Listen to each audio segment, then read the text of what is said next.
Hey listeners, how are you all?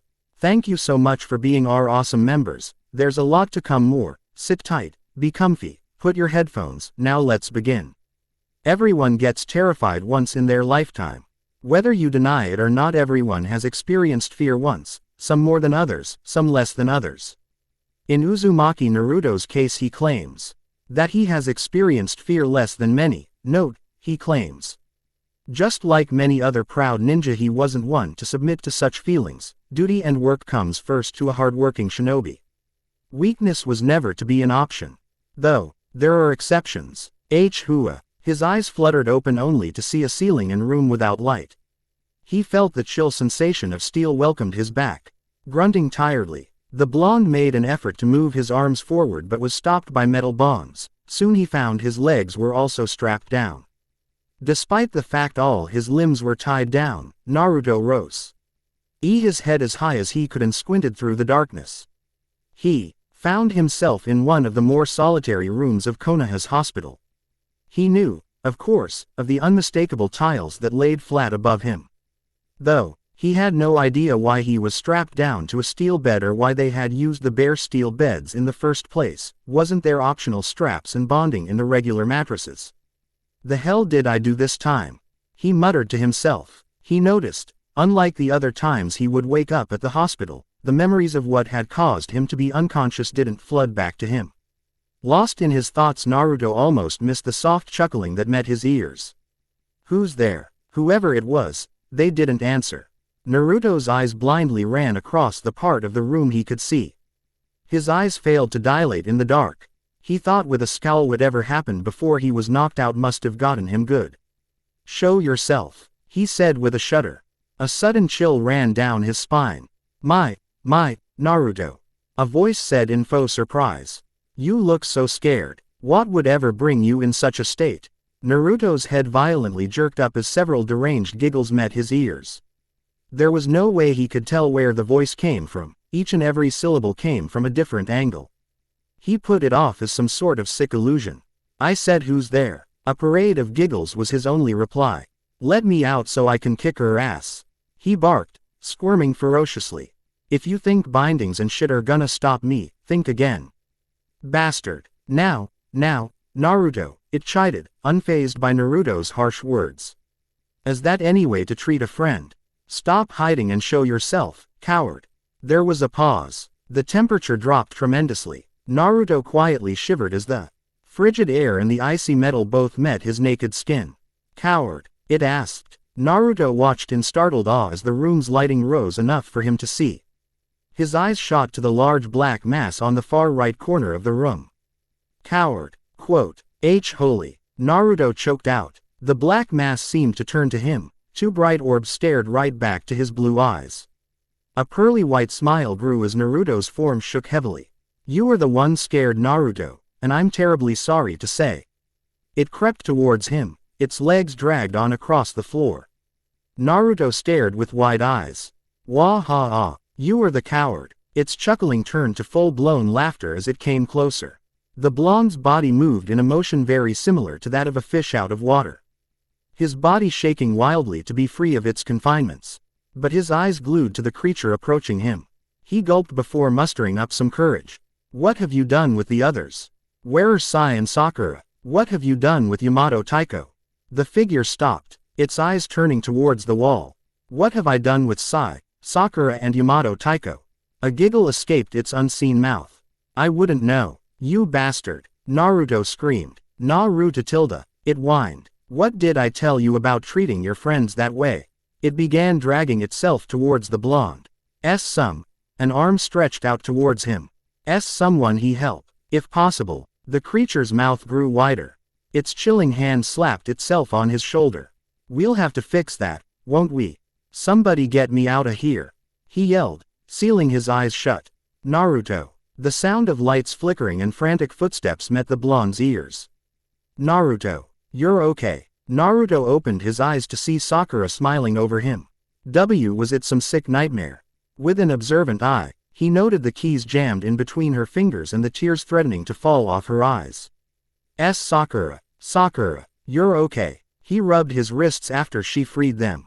Where are we? We're in the hospital. We arrived back in Konoha some time ago. She answered after unlocking the rest of his bonds. She threw herself into the chair right beside him before looking back at him. You don't remember anything, do you? Remember. He scrunched his face up, thinking. Memories finally hitting back at him. Sasuke. Sasuke. Sasuke. Where is he? What happened to Kabuto and Orochimaru? Sakura continued looking back at him. Naruto. What happened? Sakura. You really don't what? Don't remember. He shook his head. I remember on the bridge, the bastard snake started saying things. Pissing me off and junk. After that, pursing his lips, he answered, I think I went after him, might have landed a punch, I dunno. I blacked after that or something. Nothing afterwards comes to mind. Her face crumpled into a rueful grimace. Naruto, you. Through your directed anger towards Orochimaru, the Kyuubi was able to take control over your body. You began attacking all in sight, friend or foe. All was a target to you. Naruto spun to his left, gawking at the same two glowing lights that stared back at him. A ghostly pale man in torn, white robes smiled at him. The man's shaky hand played with the peculiar-looking cross on his chest. You, Sakura, we got it today. A gloved hand covered his mouth. Naruto, this man saved you. You really should thank him, Sakura interrupted. Saved. The man made his way towards the door without looking back at either teenager. When you are ready, hurry on to the Hokage's office. She would like to speak to you, Naruto. Where the hell does he get off, acting so familiar, calling me, Naruto-kun, and all? The man shut the door leaving Naruto and Sakura. The whiskered youth turned to his satin teammate in question. Sakura, were you crying? Sakura didn't answer. Instead, she handed him pants to cover his orange and green frog-covered boxers. Ah, thanks. What, you want to send me out of Konoha with him? Naruto cried. One meeting with the creepy man was more than enough for the blonde. How can you hand me off so easily like that? I thought you loved me. He finished, only to receive a paperweight in his face. Tsunade pinched her eyebrows tiredly. Despite what the blonde said, she was less than willing to give up Naruto to the man. Honestly, if she had any other choice, she would have easily kept him in Konoha, but now wasn't the time for second thoughts. We don't have a choice, Naruto. We've already gone over it with the council and… Why don't I have a choice? He wailed back. Quote, I don't even know who this creepy guy is. The man coughed an incoherent reply back. Please speak up, Mr. Tsunade stated. Please call me Chairman, Lady Tsunade. Naruto growled at the robed man. Even so, Chairman, why should I go out alone with a stranger like you? Naruto. The boy looked back in question at the Hokage. Shut it, Chairman. The chairman, please. The director works too, and if you feel like it. The headmaster. There was a short, meaningful silence within the room, but Tsunade continued on with sweat on her brow. He and the Sandaime were close acquaintances many years ago. Why? I have no clue. But I do now if that doesn't satisfy. He even helped the Yondaime with the development of the corpse spirit sealing method, you know too. Well, what technique that was? No, I don't. He received an empty sake bottle to the stomach. Naruto, Shizune said, interrupting Tsunade. You have to understand the seriousness of the situation. You have to go with the chairman, no questions asked. Tsunade nodded along. Why? Sakura didn't tell you what happened, did she? Tsunade murmured gravely. Naruto shook his head, watching the woman as she turned her chair towards the window. I thought as much. What happened, Grandma? Instead of acting in anger, she continued. From what Yamato reported, Orochimaru provoked you into sprouting the fourth tail. Naruto's eyes widened. He remembered what happened last time he'd gone through the transformation. Pervy sage. He almost killed the man. How bad was it? He dared to question. Bad enough that I had to come along, Naruto.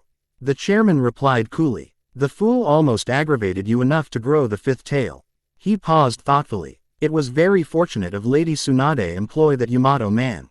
Without him you may have paid a heavy price. What do you mean? Tsunade continued to emptily stare out the window. Your body can only take so much of the Kyuubi's chakra, Naruto.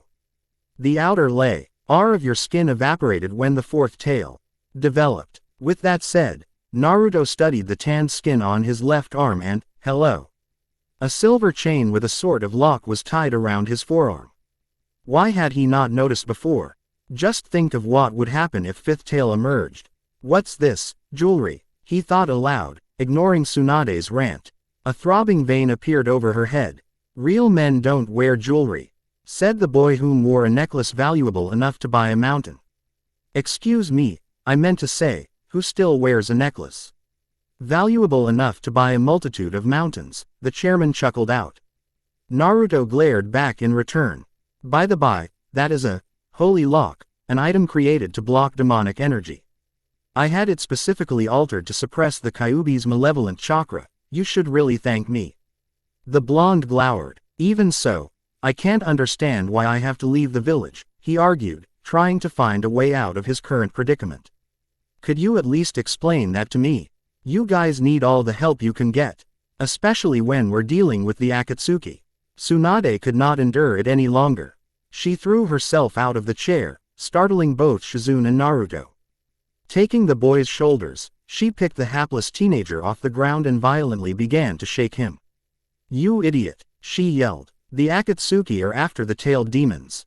Meaning you with all the other Jinchuriki out there. From what the chairman and Jiraiya have inferred, the Akatsuki already have 7 out of 9 demons. She stopped, with her hands gently cupping his shoulders. You're the last one, Naruto. You're the Kyuubi's jailer. We have to do everything in our power to make sure they don't get to you. She finished, leaving an uncomfortable silence in the room. A sneer touched the corners of his lips. He wanted to retaliate, but knew too well she was right. Shooting a glacé at robed man, he saw the man's wide grin remain. Naruto gulped loudly as he stepped towards the man. Exactly where are you taking me, again? He asked nervously. He got a pleased smile in return, which terrified him even more. Ah, the moment we've been waiting for, Naruto. Naruto remained completely silent. The man started to dig through both his sleeves for a moment. His eyes, unfortunately, never moved off of Naruto. He pulled out a large white box and handed it to the blonde. There is an envelope within the box, and within that envelope is a piece of paper. Upon that piece of paper is the exact location where your ride will be tomorrow. Please be prompt about it. Tomorrow. Ain't that a bit too prompt? He complained. Naruto opened the box, inspecting the many papers and booklets. Digging further within, he found a green, what did people call it again, blazer. He dug deeper to find matching pants. Hell's all this for? The chairman only chuckled. I shall see you at the opening ceremony at school, Naruto, he laughed while turning to the door. Neither Tsunade nor Naruto made an effort to stop him. Something then hit Naruto. School, why the hell am I going to school for? He screamed. I demand an explanation. A vein popped on Tsunade's forehead. Blood gushing out wildly as Shizune began to panic. Ignoring the blood flow, Naruto continued to fume as if nothing happened. What's with the monkey suit, Naruto? Kiba asked as he gave a light punch to Naruto's shoulder. And what's with all the bags? You going on some sort of mission? Naruto grimaced, remembering the beating he received after calling his uniform the same thing yesterday. He recited the same words that Tsunade ordered him to say. I'm going on an undercover mission to some civilian school. I don't remember much of the details, but it'll be pretty long. Kiba whistled as he exchanged looks with his giant dog, Akamaru. Wow, it must suck wearing that thing. I'll never understand why civilians have to wear stupid things to school, he said. Akamaru RKED for a moment before Kiba finally answered back, you said it, boy. Naruto shrugged while messing with the red tie annoying his neck. He wore a heavy pine green blazer accompanied with brown dress, pants and a pair of uncomfortable shoes. The only time one should wear such shoes was during the winter. Not summer. Your toes shouldn't be jammed in a hot, stuffy, ugly-ass shoe. Being ordered to remove his Konoha forehead protector during his stay, he quickly replaced it with a simple red headband, leaving a single lock of hair in between his eyes. With a heavy-hearted sign, he continued to walk. LK with Kiba and Akamaru strolling right beside him. I take it you have no idea when you'll be back. Nope, he replied casually as possible. The old crone gave me the mission right after I woke up at the hospital. Hiba frowned with his eyebrows. Yeah, I heard about that. You were out for a long time, I heard. Hiba paused to scratch his tattooed cheek. Some creepy looking priest guy was with your teammates when you arrived back. What happened anyway? Sakura seemed really bummed out. Naruto's shoulders slumped in return. Not only for what Kiba said, they arrived at the southern gates. He saw Tsunade, Shizune, and each member of Team 7, save the boy who ran away years ago. He drew in a long breath and let it hiss out of his mouth. Why aren't they wearing any uniforms? They aren't coming. It's a lone mission. Jealous. Coming from a genin. Not really. Stuff it, mutt. There's something you should know, though. I heard all the school civilian girls are forced to short, skimpy skirts. He leered. One of Naruto's eyebrows rose. Not only that, they wear really short shorts and tight shirts during a class called PE. I think that stands for physical education. Hiba E. MPHASIZED, tight, with a circular groping motion over his chest. Both eyebrows were arched high on the blonde's face. Naruto said goodbye to his friends and a meaningful threat to Sai if he didn't take care of Sakura while he was gone. He turned to the very large, very weird metal box with wheels that seemingly appeared out of nowhere. Is that a train? He asked to the group behind him. They all shrugged in response. The doors opened with a loud, shrill squeak, revealing a smiling man wearing a strange blue outfit smoking a cigarette. The man waved for Naruto to come in.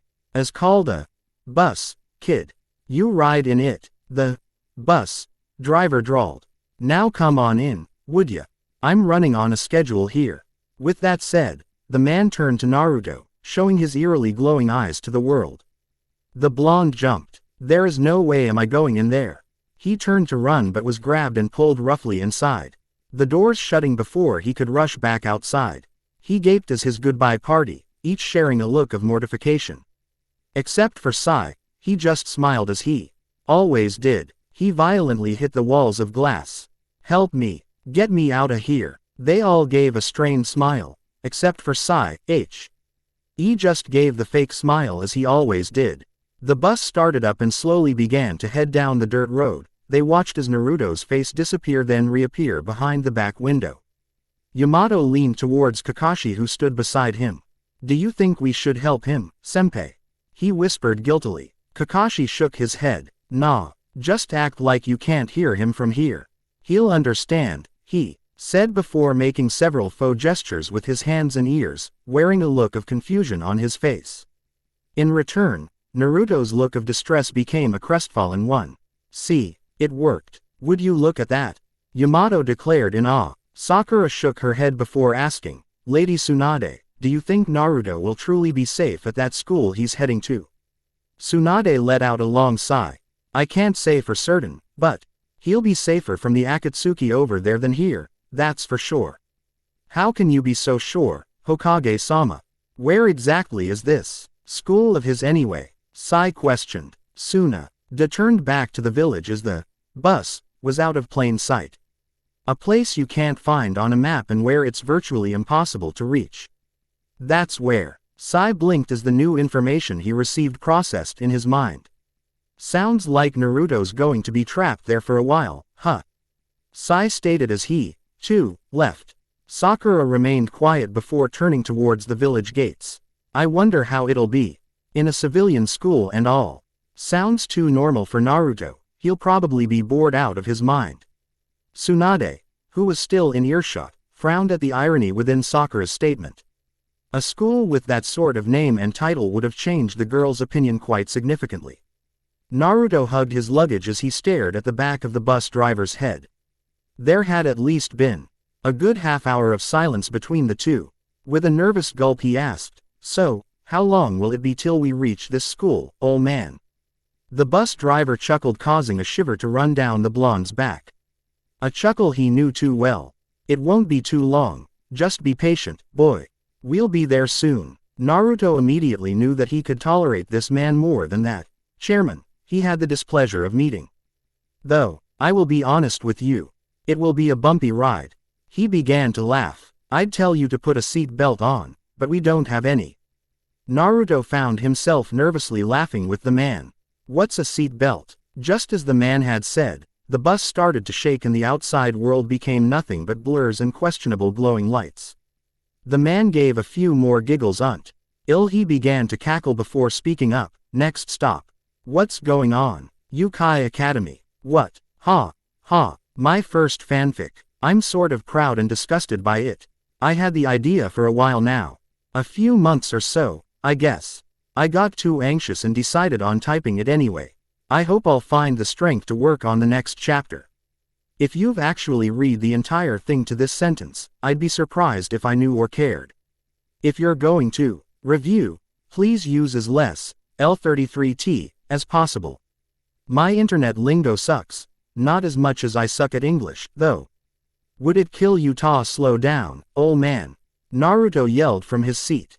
It was hard enough for the young blonde to keep a tight hold of his seat and his luggage as the bus quaked. The bus driver didn't bother to turn around to answer the boy. Maybe, he laughed calmly. A trail of smoke floating up above him. The blonde heavily cursed his luck. It seemed as if nothing was going correctly for the poor boy. Failing his mission and his chance to encounter Sasuke was bad enough for him. Now, he was heading towards a school ran by a creepy priest guy, in a trembling bus, wearing, in his opinion, the ugliest clothes he had ever worn. Nothing was orange. He desperately wished there was someone he could rant to, other than the bus driver with laser vision.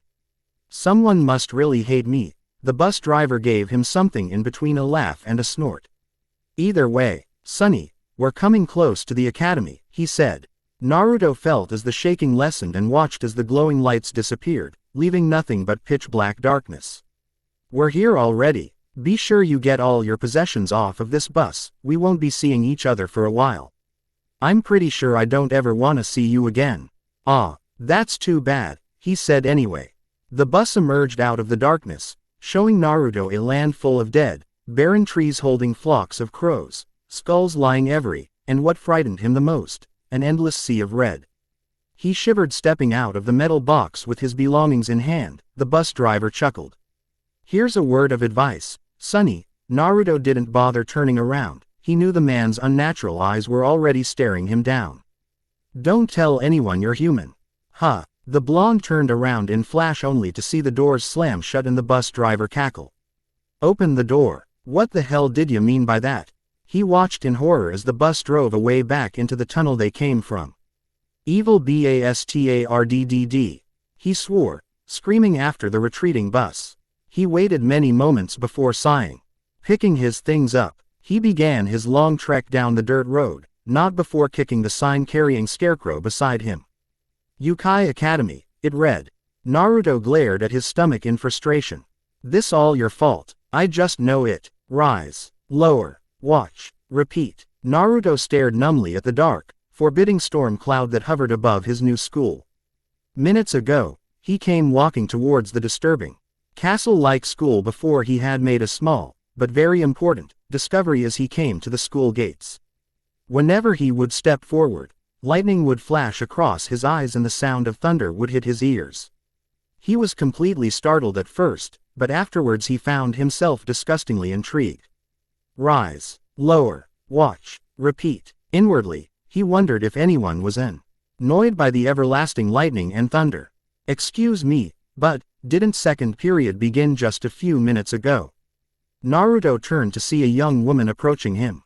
She had long, dark brown hair tied in ribbons and light purple eyes. Dressed in a white blouse and long brown skirt, she stopped and crossed her arms across her chest, making an effort to look intimidating. Unless you want to deal with the school police, I suggest you get to class. Second period, it's only, 9 o'clock, said Naruto as he studied the peculiar, but pretty, woman for a moment. The woman gave him a look. Just because school recently reopened doesn't excuse tardiness, she said with authority. Now, which class are you in? Nekognome senseis or Kagome senseis? She trailed off. I don't think I'm in anyone's class, miss, Naruto said. He lightly shook the luggage he held. See, just got here. Seeing his belongings, the woman blushed and quickly apologized. Sorry, I'm sorry, she said, bowing again and again. There are many trouble-making students here, please understand. Naruto rubbed the back of his neck, sheepishly. Ah, you don't have to explain yourself, sis. He said, embarrassed. Yeah, you're gonna have to be strict with kids like me, huh? Somehow, he couldn't believe the words coming out of his mouth. If it was an ugly, old man coming up to him, Naruto would have probably screamed at the man, telling him to stop busting his balls, whatever that meant. I'm probably getting soft. The woman gave him a smile that oddly reminded him of Shizune back in Konoha. Thank you for understanding, she replied gratefully as she gave a small bow. You've just arrived to the academy, yes? Naruto nodded. Do you need any help with your luggage? Nah. And the name's Naruto. Uzumaki Naruto, sis, he chirped. He instantly felt better talking to someone nicer, prettier and much more normal than the bus man. In fact, he felt a nice, normal conversation was necessary. Did you know if you take a step right here the thunder and lightning goes off? Yes, I know, she said with sweat on her brow.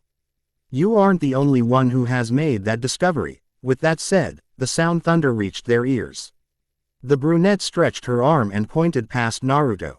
See, Naruto turned to see an older boy dressed in the same uniform stomp his foot down, looking quite pleased with himself.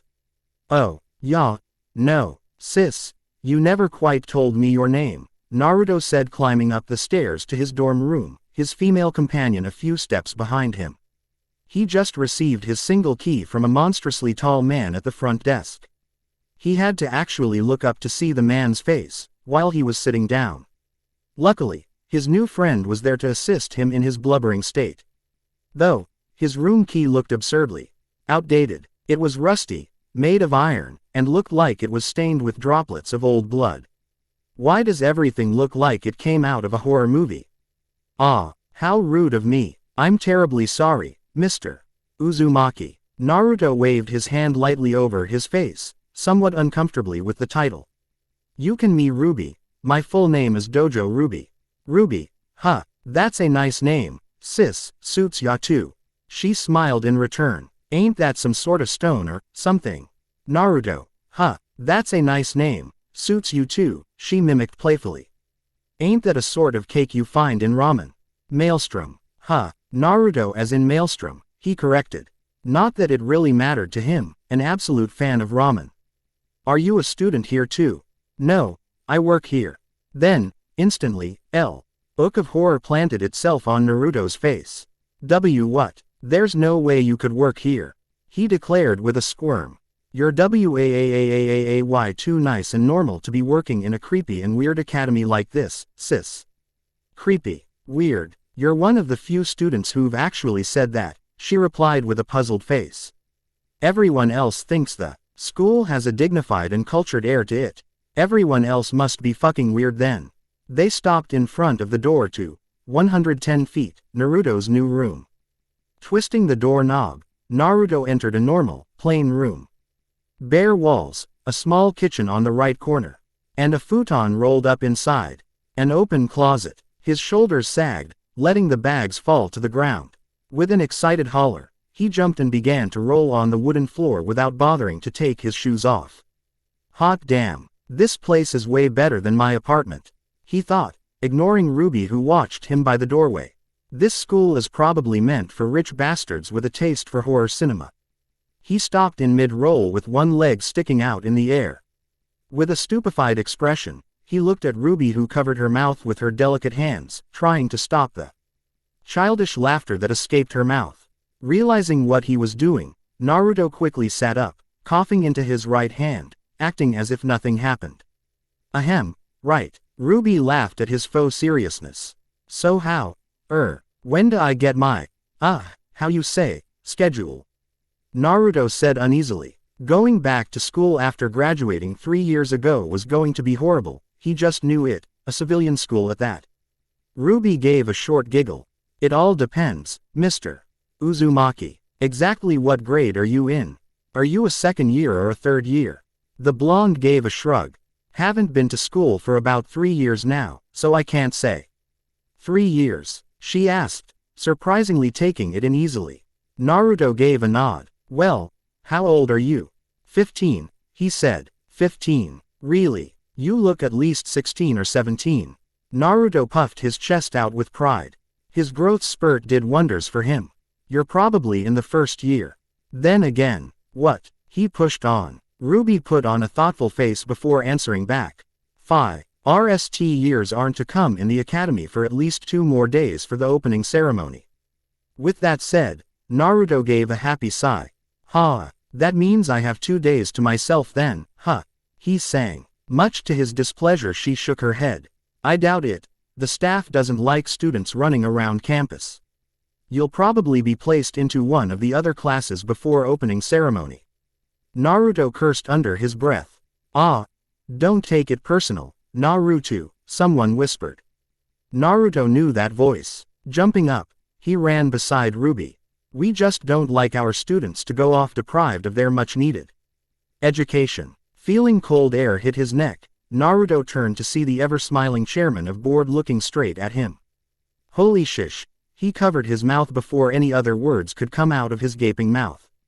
Holy indeed, the chairman chuckled. Turning to Ruby he said, I think it'll be necessary if you gave little Naruto a tour around the school. I'm sure he'd appreciate the tour. That's a great idea. He pushed Ruby and, much to his discontent, the chairman out his room.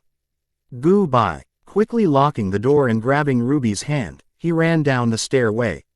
Satisfied after a few minutes of running, he let go of an exhausted Ruby and stopped to lean on a dry, withered tree. What was all that? She paused to catch her breath. About. Naruto looked at her with a skeptical face. Weren't you at all scared? Bastard scares the hell out of me, he concluded with a light quiver.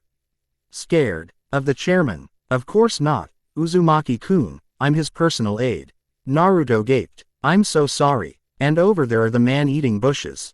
True to its name, it only eats those who are of the male gender. Luckily for you, Uzumaki-kun, they've been trained only to eat human males. Great, Naruto said lamely as he stepped farther away from the window. This tour he was on made everything about Yukai Academy worse for Naruto. Terrible, absolutely terrible. 8-eyed chipmunks, freakishly large spiders. Giant leeches, one had fallen on his head earlier, trees with fruit that resembled human head. Even the student were awed. He passed a heavy boy with leaves growing out of his head. He knew for sure now that this wasn't a normal school for rich bastards with a taste for thriller cinema. No, this was a school was way off, even for civilians. The chipmunks had proved it. What the hell did Grandma get me into? Though, now walking through the halls of the actual school, he remembered the words that come out of Kiba's mouth. Forced to wear short, skimpy skirts. The 3 amazing words continually echoed throughout his mind. Short, skimpy, skirts. Each word together in one sentence. Impossible. He looked around and, amazingly enough, every single girl he saw wore short and skimpy skirts.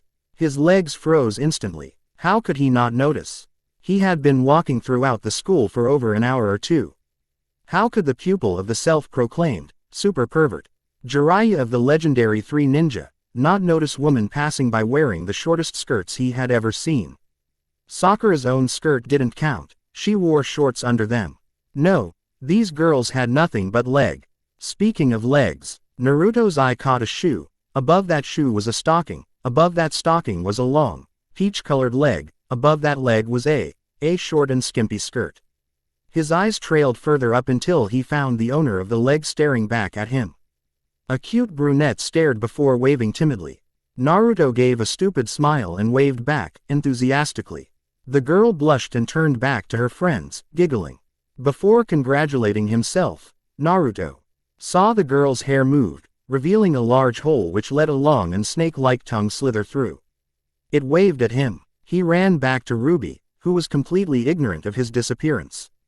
After the opening ceremony there will be an entire school day for the new students to choose and enter a club, just as the humans do.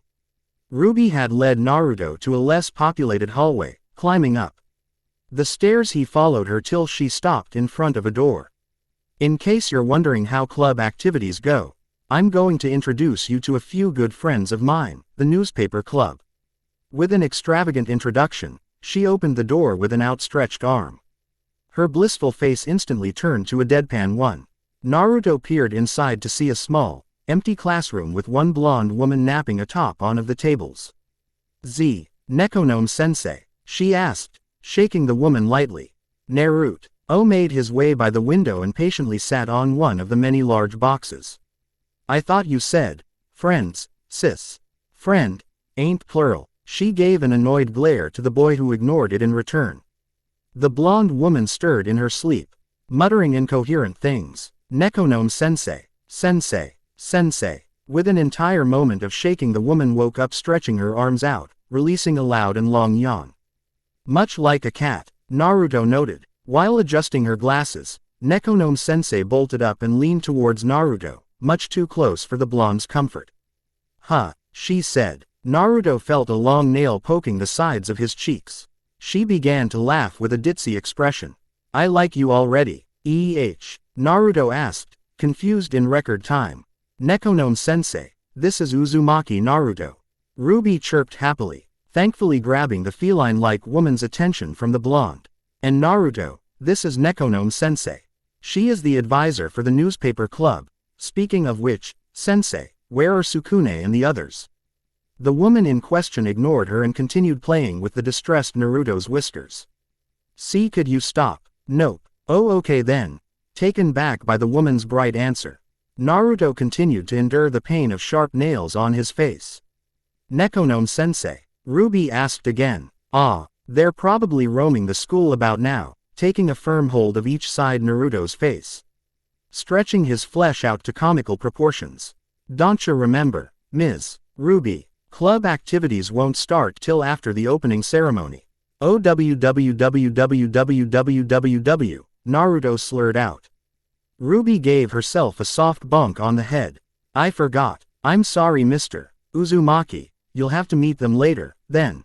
The boy she addressed waved his hand at her, garbling out something along the lines as, it's okay, she couldn't tell. His face was still being violated. How about you, Nekonomiya-sensei? Are you busy at the moment? I was hoping Mr. Uzumaki would get the idea of what happens in a standard club.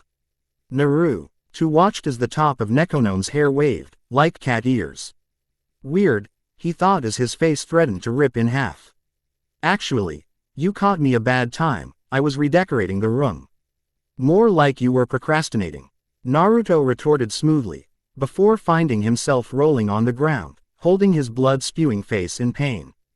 My face. Nekonomiya licked the blood off her sharpened claws before answering. I guess I have time for redecoration later. I'll be happy to show Naruto-kun how the newspaper club works. Walking towards one of the boxes, she pulled out a single newspaper. Show Naruto what now? Naruto asked with a face resembling a tic-tac-toe board. He studied the paper that was quickly shoved in his face.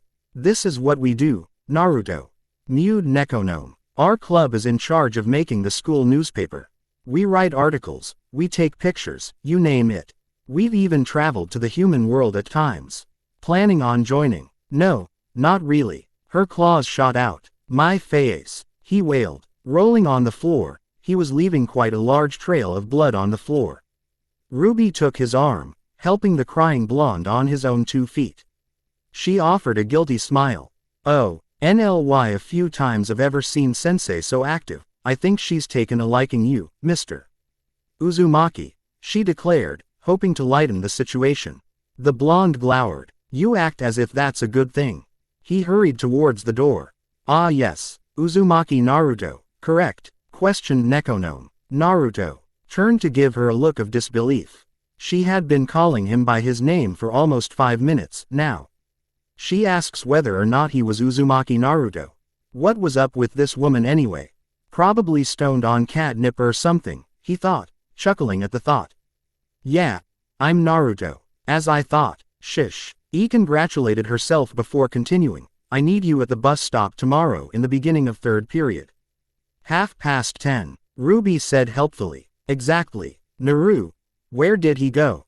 Ruby turned to see Naruto nowhere in sight, and the door he stood near swaying to and fro.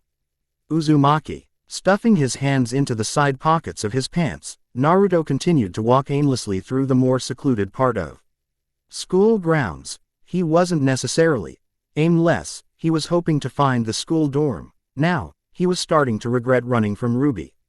The cat lady. No, Ruby, yes. Ah, man, it's getting dark out too. He exclaimed to himself. I better get out of here before. His rant was interrupted by a soft whimpering. His head twisted around wildly before catching sight of dim light. Naruto rushed forward to find a little girl tied by her feet above a pile of spikes made of ice.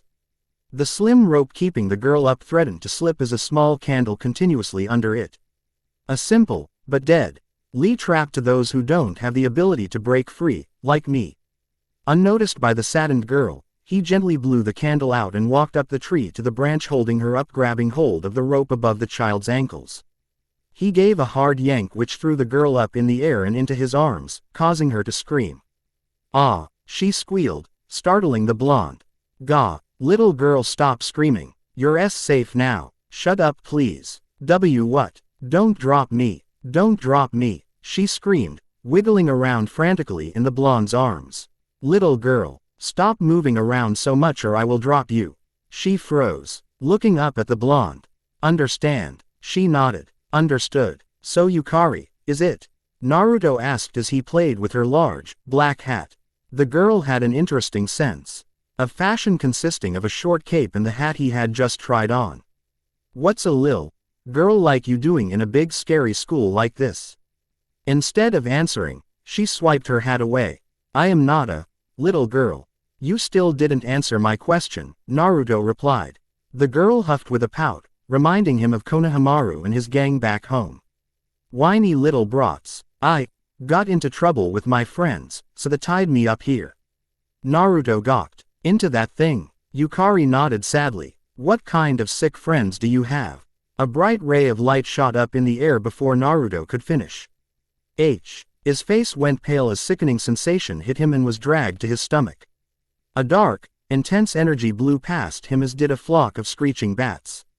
The blonde made no hesitation when he bolted up and zoomed past the little girl. Dimly aware she was calling after him. Holy shit, Yukari watched with a disappointed face as she watched her savior disappear into the night.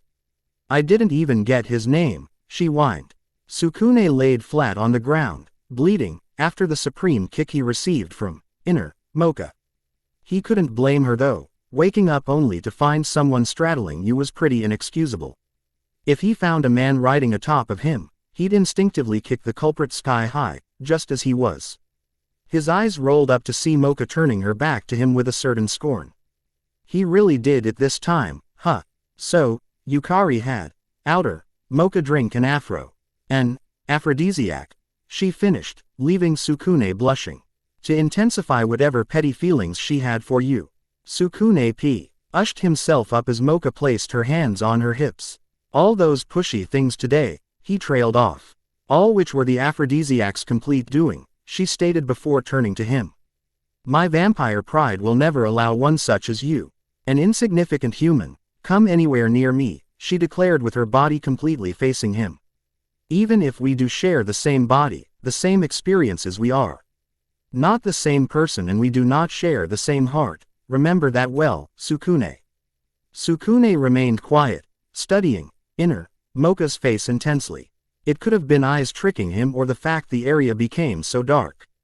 But he could have sworn he saw a light pink blush plastered upon Mocha's pale skin. He watched as her eyes trailed to the ground, trapped in though.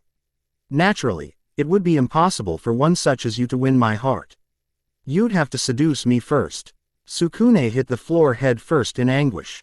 Exactly my thoughts, it is completely and utterly futile. She lowered herself to the ground just as Mizore and Kurumu came running in. Tough luck for outer Mocha then, Mizore said coolly. Kurumu nodded enthusiastically, agreeing with her rival in love.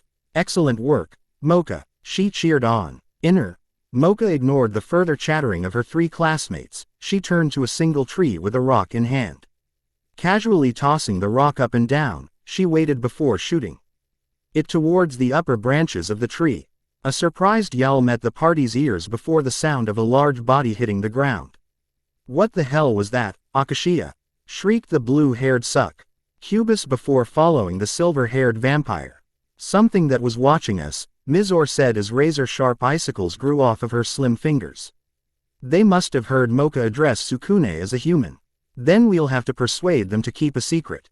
They stopped to see Mocha standing in front of the tree she hit, wearing a strained expression on her face.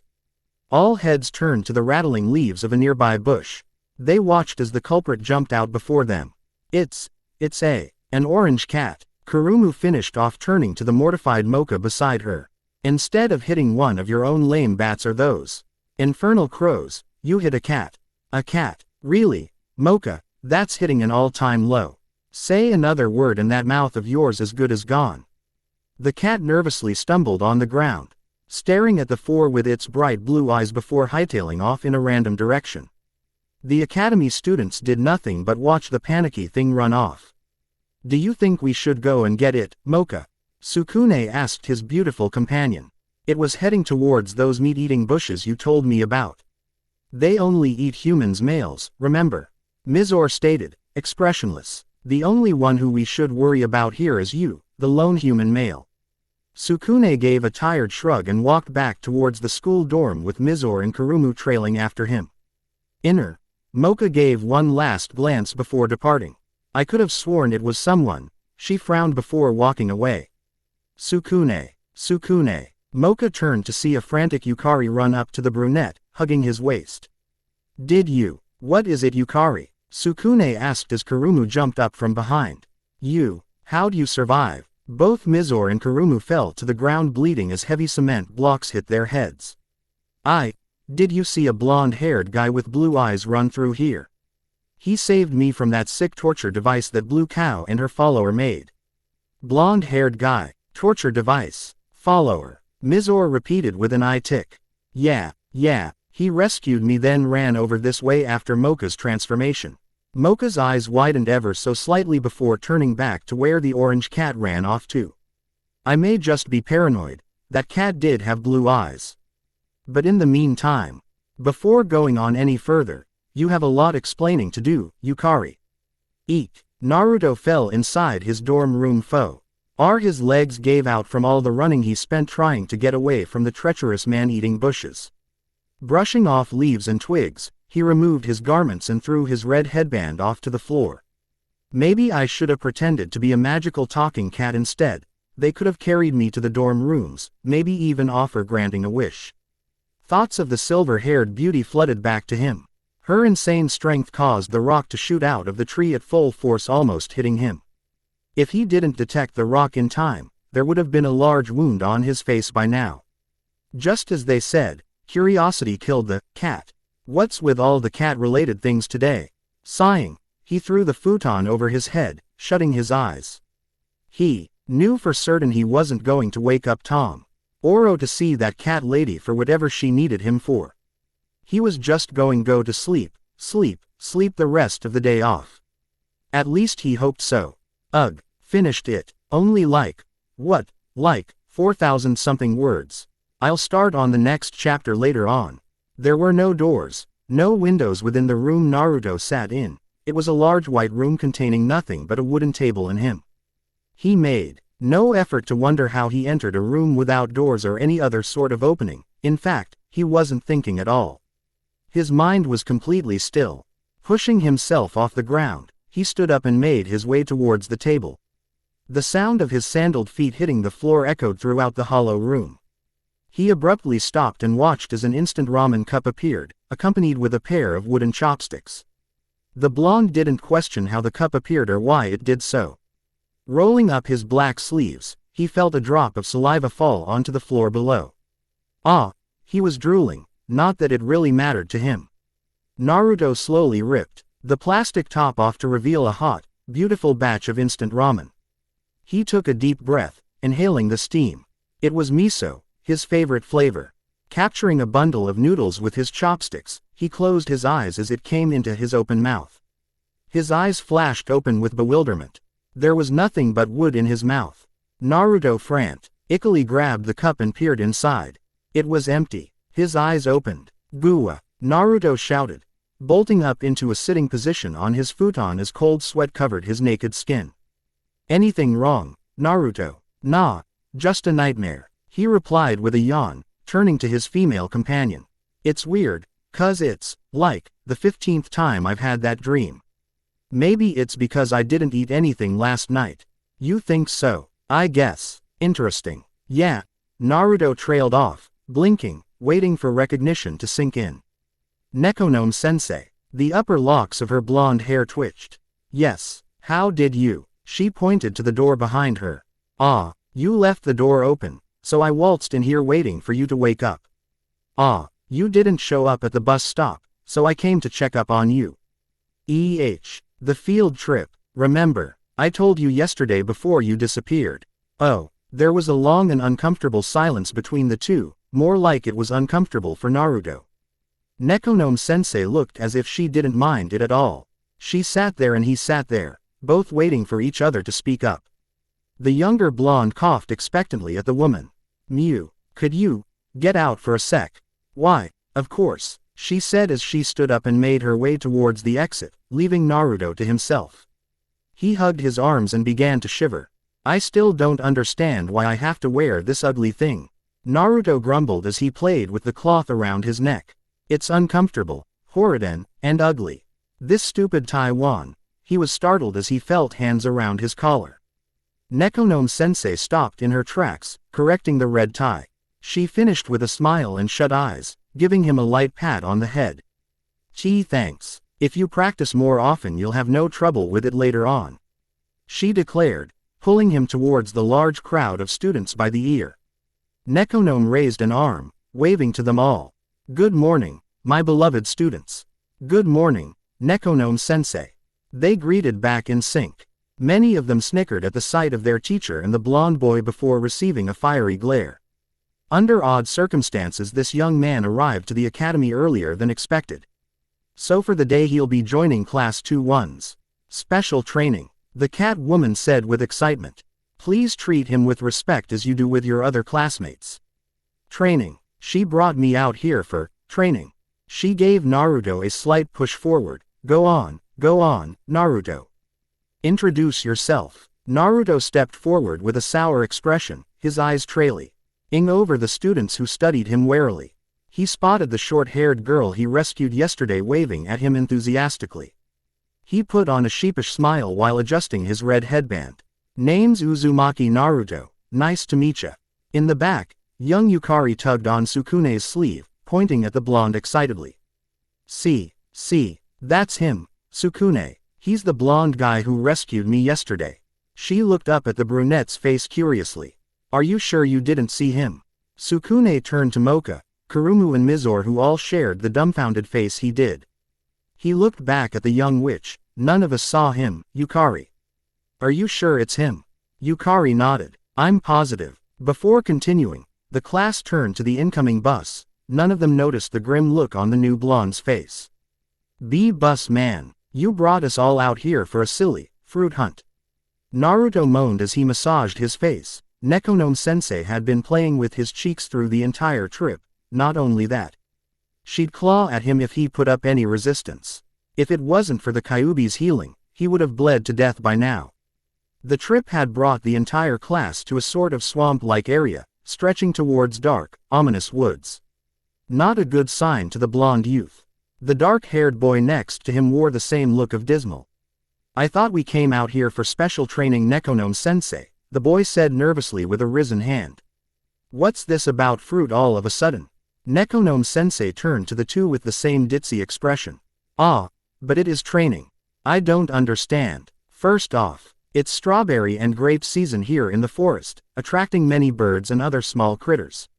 She pulled out an unusually large butcher knife before continuing. Because of that, the sea carnivorous plants and such have been eating quite well. It's the perfect time for us to gather nature's blessings. She pulled out a spiky creature with multiple mouths and multiple slimy tongues. What the fuck is that? Naruto screamed. In his head, thoughts of the girl he leered at yesterday came back to him. He trembled. Many of the students gasped in awe at the thing. It's a monster durian. That is not a fruit. So tasty. Quote, that thing's moving. It's moving. Awesome. It's smiling. Interestingly enough, they're so rare to find that only a few get harvested each year. Nekonomiya slammed the knife into the fruit. giving it a painful and bloody death. Licking the durian's blood off her hand, much like a cat, she continued, "You all are going off to find more of these or any other yummy fruit you come across." Naruto gagged as the smell that came across his nose. The fruit reeked of foul blood, just 1,000 times worse. He watched in sick fascination as many of the other students grew with excitement. The blonde shrugged and put his hand in the air. "So how's this all gonna work out, sensei? Are you just gonna toss us out in the forest, expecting us to get you some food?" He paused to regain his thoughts. Does this even count as a grade? Many of the other students looked at him then back at Nekono. "Aha, thank you for reminding me, Naruto." Naruto glowered. "It won't necessarily count for a grade, it's more like a fun, little activity for us all. The forest is dangerous, she thinks it's fun, I could get eaten. Again." Naruto thought in anguish. "Everyone. Because it is dangerous alone, so get into groups, no less the 4, and if any of you are afraid of getting lost, you can stay. Understand?" Many of them nodded in response. "Good. Happy hunting." Naruto watched as many of the other students gathered into little groups and headed into the depths of the forest. He yawned tiredly. He had no intention of reliving the forest of death, or yesterday. Goddamn bushes. He reckoned if he stayed put, nothing would happen. "Naruto, are you going to stay here too?" He turned to see a curious Nekonon sensei. "The bus driver and I were about to go fishing, would you like to join us?" "Goodbye, sensei." He left before she could stop him from walking towards the remaining students. Now, who do I join?" "Mr. Uzumaki." Naruto turned just in time to see the young witch, Yukari, stop in front of him. Jackpot. You, Carrie, yeah, it's Yukari, right? She smiled brightly as he remembered her name. "And your name is Mr. Uzumaki." Naruto nodded. Oi, you don't have to be so formal now, just call me Naruto." He finished with his trademark grin. He crouched down to her level before continuing, "So what you need, Yukari?" "I was just wondering if you'd," she hesitated, looking down towards the ground where her left foot was scrubbing. Naruto chuckled at how adorable the girl looked now, though, if he made a comment she'd probably chew him out. "Come and join our group." Sure, why not?" Naruto shrugged. It would save him the trouble of looking. The little girl shot him a wicked smile in return. He began to regret his decision. Entangling her fingers with Naruto's, she dragged him with questionable might. "So, Yukari, where's your group? Is it that one?" He pointed to a group of semi-normal looking girls on the side. "Nope, my friends are over there." Naruto's blue eyes followed her slim finger too. He gawked in astonishment. Whoa. The blonde saw a group consisting of 3 extremely beautiful girls and a lone male. The same who objected the thought of fruit hunting. With a sudden thought, he recognized 2 of the girls from yesterday along with the boy. The shortest of the group was a girl with blue hair, like that cotton candy. Naruto liked cotton candy. Her eyes were a glistening purple and carried a simple and mischievous look as she talked to the brunette boy. She sported a yellow sweater that hugged her figure nicely. The taller girl he recognized had short violet hair, had a cute but sharp look to it. She wore a stylish blouse that had long sleeves above her school skirt and a pair striped stockings. Turning from the boy to him, Naruto was caught by her blue eyes. He felt a sudden chill as they regarded him. It was a pleasant chill though, somewhat like eating a snow cone on a hot day. Lastly, there was one girl in particular he did not recognize. She had long, silky pink hair that he sadly admitted was better than Sakura's own. Her skin was pale and complemented her glimmering emerald eyes. All in all, Naruto found her beautiful. In fact, they were all beautiful. So beautiful he made it an S-class propriety to learn their names. Though, he couldn't help but wonder what happened to silver-haired beauty that almost decked him with a single stone the day before. Whatever happened to her, he may not know, but 3 cute girls were enough to replace one. He could care less about the boy. Uzumaki Naruto just didn't roll like that. Those are your friends. Those 3 hot chicks. Yukari nodded. Wow, Yukari, I'm pretty jealous of you right now. You should be. One of them is my lover. Before he could question the little girl, Naruto found himself the center of attention. Putting up a grin, He rubbed the back of his neck in embarrassment as Yukari continued to hold his hand. This action didn't go unnoticed. The blue-haired girl spoke up first. "Lose your interest in Sukune that fast, Yukari," she said with haughty tone. "Clinging to every guy who goes out his way to save you isn't very healthy." "Well, at least I don't go around throwing my breasts out in people's faces," Yukari retorted as she hid behind Naruto. "What breasts? You're flat as an ironing board. Blue-haired cow, perverted midget." A pathetic and bloody cat fight would have started if only the brown-haired male didn't step in with an outstretched hand. "Yu Uzumaki Naruto was it," he said, trying to gain everyone's attention. "Yukari did say something about a blonde guy saving her yesterday. It was you, wasn't it?" Yeah, it's Naruto," the whiskered teen replied nervously. He grabbed the boy's hand and shook it lightly. "Nice ta mecha, Sukune. It's Aono Sukune, Naruto. Thanks for taking care of Yukari, we really appreciate it." The purple-haired girl coughed and the blue-haired girl rolled her eyes. "Sukune? Where have I heard that name? You have to forgive our friends here, Naruto-san, they get bitter easily," the pink girl said with an apologetic smile. "My name's Mocha by the way. Mocha tilde. What a wonderful name." Naruto gave a bashful grin, laughing stupidly. "It's okay. My friends back home are the same way." Mocha and Sukune laughed nervously, Ong having no idea why he was laughing in the first place. "Well, that's Mizore," Sukune introduced, pointed to the purple-haired beauty who looked back at Naruto with a cool gaze. "Nice to meet you," she said. "Mizore tilde. What a wonderful name." "And that's Kurumu," Sukune said, pointing to the blue-haired girl shooting glares at the witch girl. "Kurumu tilde. What a wonderful name and awesome rack. Sukune-kun, why did you introduce me last?" she whined childishly, pushing her chest onto Sukune's flesh. The boy turned red and began to ramble incoherently, starting a fight between the girls.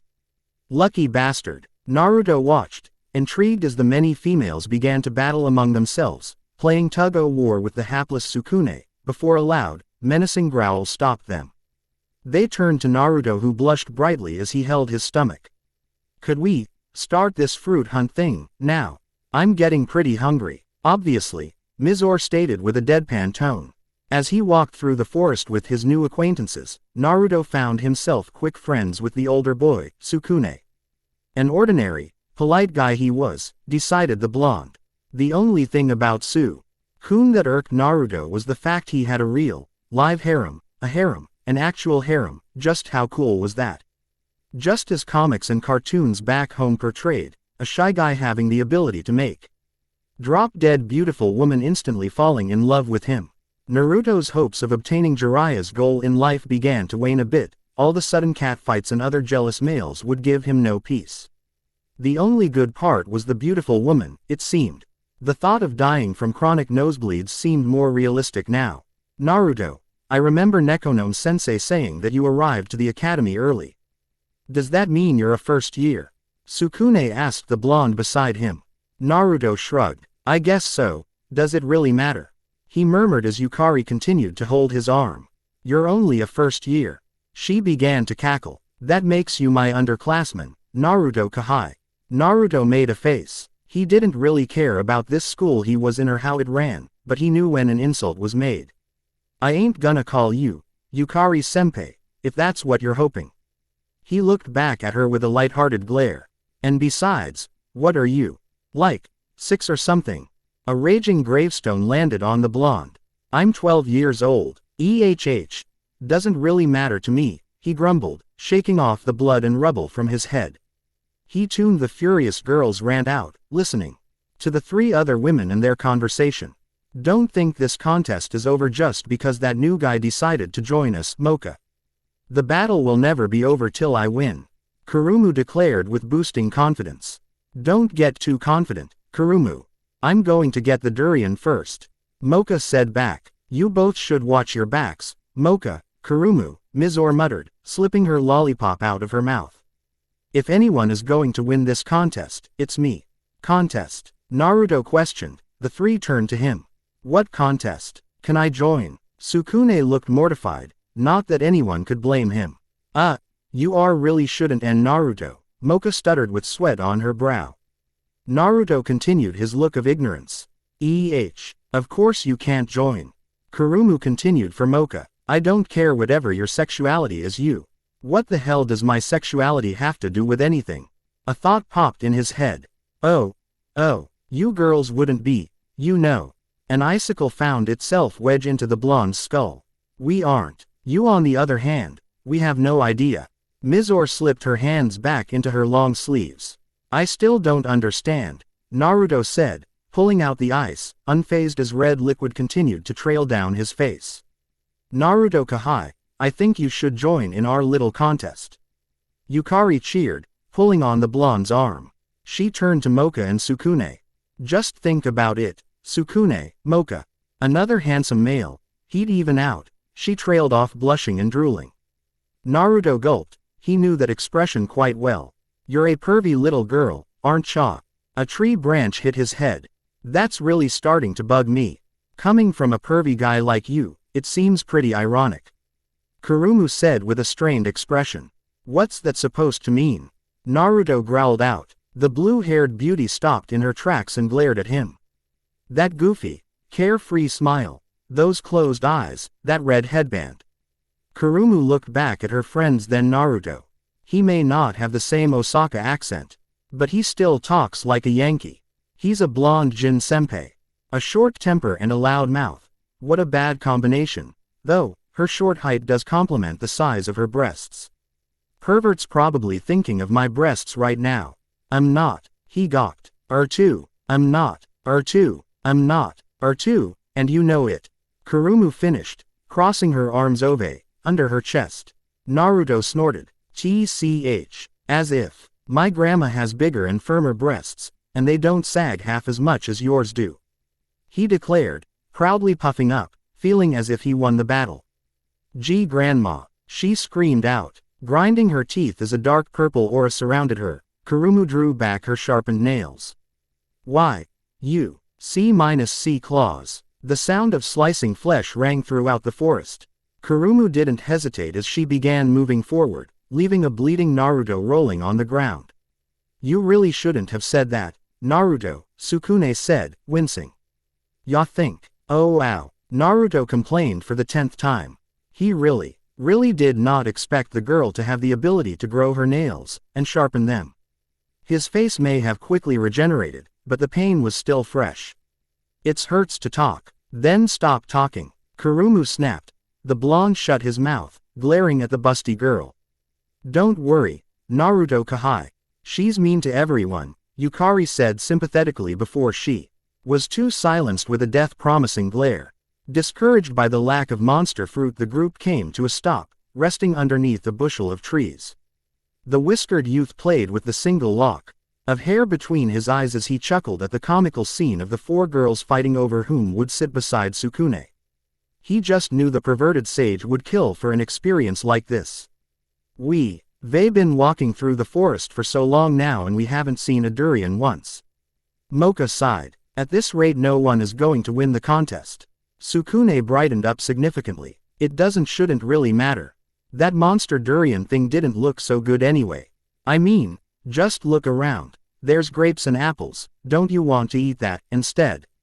Sukune practically sang. All the girls shook their heads in sync. Eating monster durian with Sukune is all I want, Mizore softly announced with a blush.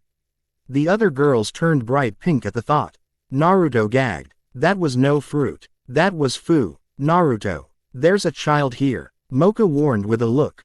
Seek an animal. It was bleeding and moving. That's the best part of it, Mizore uttered with a suspicious look. You can kill it, eat it and feel no remorse. I don't understand any of you, Naruto fussed as he reached up towards the tree's branches and grabbing a single ripe apple. He studied it before tossing into a tree, smashing into pieces. Bad apple, he grunted out. What was wrong with it?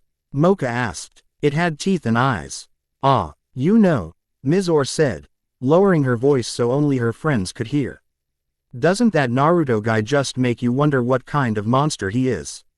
Beside her, Kurumu huffed. Should it matter? He's blonde, a pervert, and wears a red headband. What's there to wonder about? He has whiskers, Mizore said, looking back, the blonde ignoring them as he began picking at an unfortunate demonic apple in the eye. So, lots of people at school have whiskers, reasoned the succubus. He's probably a monster cat, you know, a Bakeneko. Nekonome sensei did look quite friendly with him, agreed Mocha. And she's a sort of cat creature. But don't you remember, he didn't like the durian. In fact, he was terrified of it. Yukari disputed. Sensei ate it whole when she disbanded us. Maybe he likes fish, not fruit. Sensei ate the fruit, and she loves fish. A catfish demon, maybe. No, he'd have big, fishy lips. Maybe he's not a cat. He saved Yukari at night, right? The group nodded at Mocha. He's probably an Okuri Inu. You know, the dog-like creatures that follow people at night. He also ran towards the light that signals Mocha-san's vampire transformation. Yukari said, propping up. He did. Mocha gasped. Yeah, but he said he got lost in the forest and was attacked by bushes. Quote, oh, I still don't think he's a dog or a cat, Mizore spoke with a determined tone. His name, Uzumaki Naruto, whirlpool and maelstrom are both related to water. So, what do you think he is? Mizore. Kurumu pressed on with an impatient tone. He must be some sort of otter. The infamous albino Kusa-Uso. Sukune paid no attention to the girls and ire further ranting on how being blonde did or did not count as indication of albinism. Instead, he watched as Naruto smashed his face into the rough bark of his apple tree. Supernatural albino river otter, the hell? Naruto thought as he pulled his head back from the tree. What's the hell's an albino? There were only a few times when Naruto had ever felt so utterly embarrassed. The girls' discussion had proven funny at first, a bit discouraging after being called a monster, but then heartbreaking. No one had ever compared him to such creatures ever before. Regular people would say he had a foxy sort of face. Not that of a catfish. No, it just couldn't be a group of senile old ladies bickering at one another. It had to be 3 hot chicks and a child. It was pure humiliation. He slammed his head into the wood once more with such intense ferocity, it caused the entire tree to shake. Dozens of evil apples fell off, many of which that hit the hapless blonde. He looked down as an angered apple began biting his shoe in a futile attempt to kill him. Deadpanned, Naruto kicked the tree with his apple-connected foot, killing it in the process. Bringing his foot back, Naruto heard rustling up above in the tree. Just as he looked up, a spiky object met his face. Ow! Naruto moaned. He removed it and held it within his 2 hands. A monster durian it was. Opening one of its many mouths, it coughed. Naruto smelled its horribly rancid breath. Nasta! He shrieked, throwing hastily it over his head. His ears met a light gasp. Turning around, he saw a surprised and pleased Mocha jumped up with the durian in hand.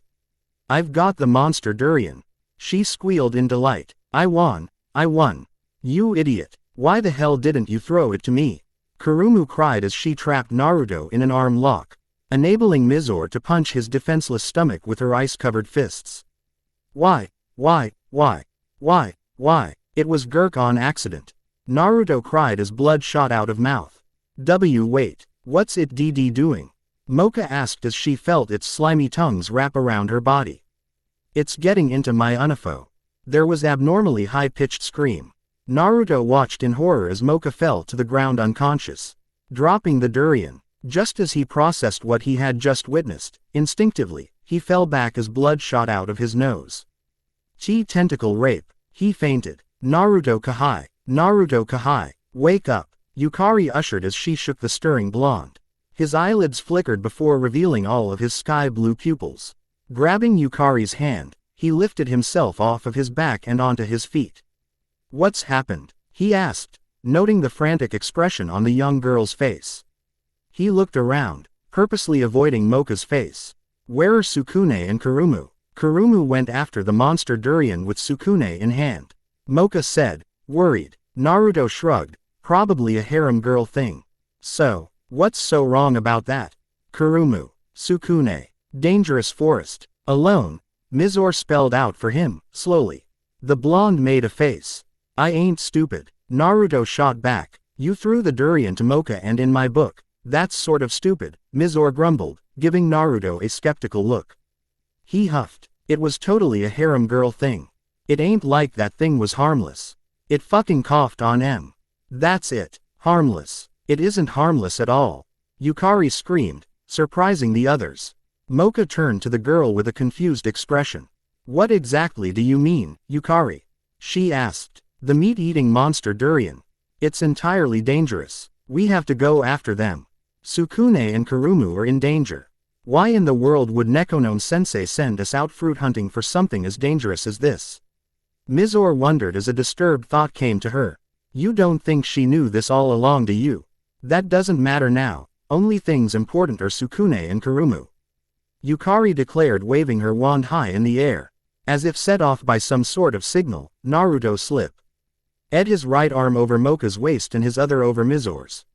Much to their, including his, embarrassment, he fell onto one knee, dragging them both down. Despite how awesomely soft and slim they were, Naruto knew this was no time for games. He gave Yukari a serious look, hoping his dopey grin was nowhere in sight. Hey, hands off. Come on, Yukari. The faster we find him, the better. The girl nodded and wrapped her arms around the blonde's neck.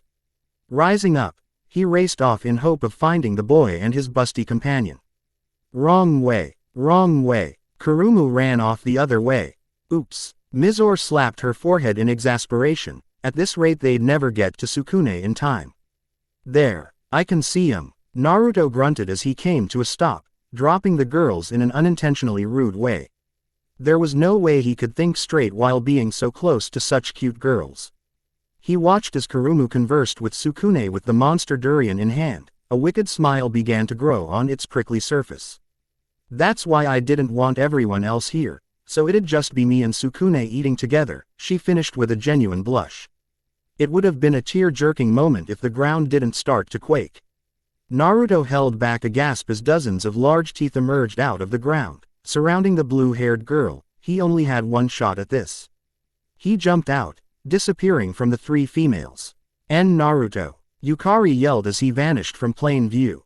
Kurumu. Sukune screamed as the giant plant beast rose, quickly shutting its mouth. He yelped as a giant vine threw him off into one of the distant trees. Sukune. Mocha raced up to the injured boy. Are you hurt? Sukune shook his head, wincing. Kurumu. She's fine. Mizore interrupted, pointing up towards the massive creature. Look there. They looked up to see Naruto holding a shocked Kurumu in both his arms while performing a perfect split, restraining the creature's sharp teeth from ripping him in half. He gave the gaping beauty in his arms a strained smile. Damn it. He swore. I was one lousy second off. It's always that 1 second. The blonde sucked in desperate gulps of air. His legs buckled as the monster tightened its jaw. A large, rough substance wrapped around one of his legs and around his upper torso. He looked down. Tentacle rape. He screeched in terror. He tossed blue-haired girl out of his arms just as the monster's vine-like tongue pulled him inside its mouth. Kurumu landed roughly on the ground as her friends came rushing towards her. What was that? The succubus said, shaking. Why would he just? That's the monster durian's true form. Yukari called out, misinterpreting the girl. It's what creates its bait, the actual fruit, to lure people into its trap. Just as a deep-sea anglerfish does with its light. Naruto. Sukune bellowed. Don't worry, he stopped as the plant began to expand and stretch out. The plant fiend could only take so much, it exploded. Geez, it's all getting too nostalgic. The blonde pursed his lips, thrusting his fingers out in a familiar position. The newspaper club could only gape as they saw a dozen copies of their new blonde friend. The shock was short-lived for Mizore. She instantly remembered she could do the same technique. Though, it was pretty obvious Naruto wasn't a Yuki Onna, or a woman at that. Each Naruto posed extravagantly with the same cocky expression that screamed, totally not otter. Sadly, the green goop from their recently killed enemy was sticking to their clothes, killing the badass image. Wow. Sukune chalked out. Yukari jumped up and down. Now I know what Naruto Kai is for sure. Each Naruto puffed out their chest. Finally these idiots would acknowledge him for what he really was. The way he moved so fast, the way he carried us all so easily, the way he made all those clones, and his bright yellow hair. What did my hair have to do with being a ninja? He's a monkey. Mizore finished for the girl. Like Son Goku? Sukune asked. Yeah.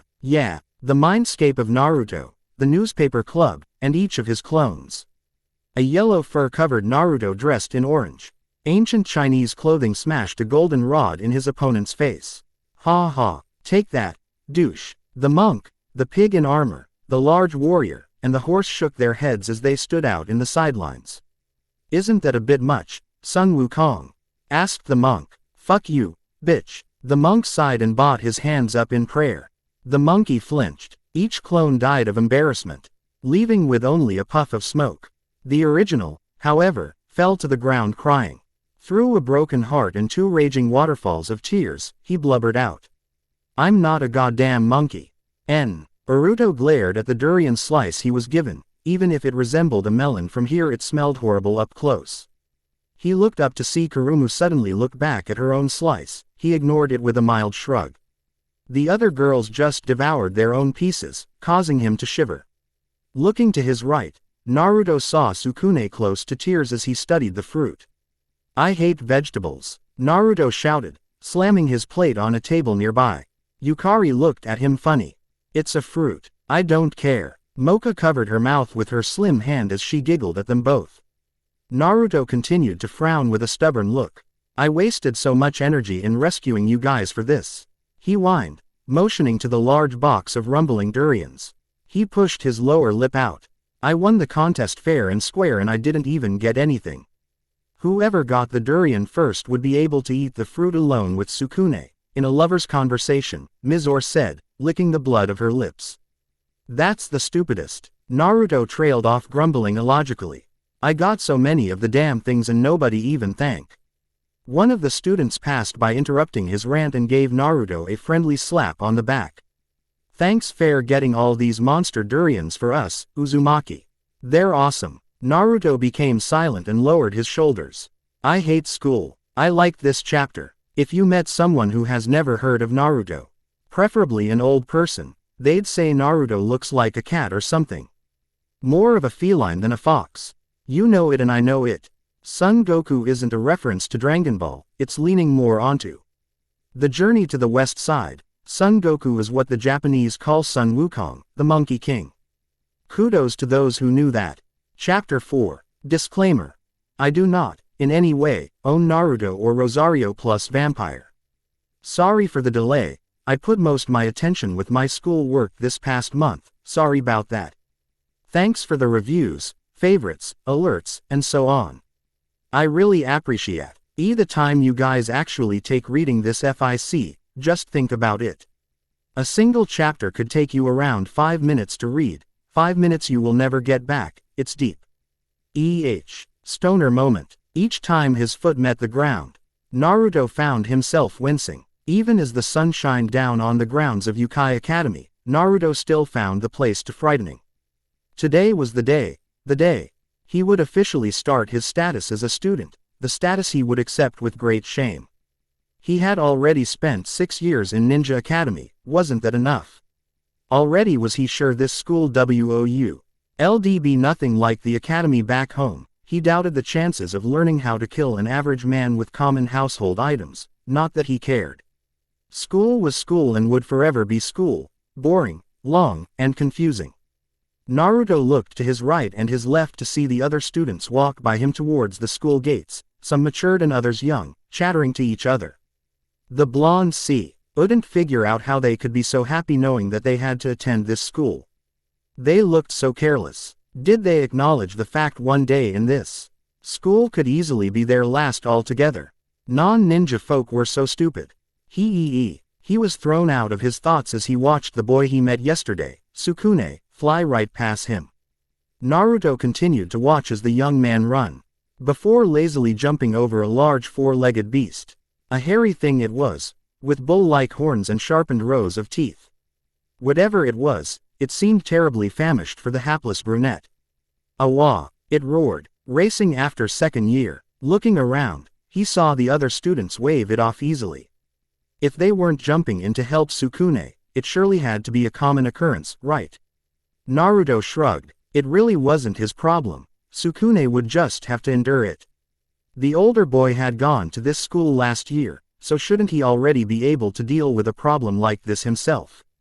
With a click of his tongue he began to sprint towards the academy, passing the bleeding Sukune, and his pursuer latched on his back, happily chewing the boy's head. Through teary eyes, Sukune reached out towards the blonde.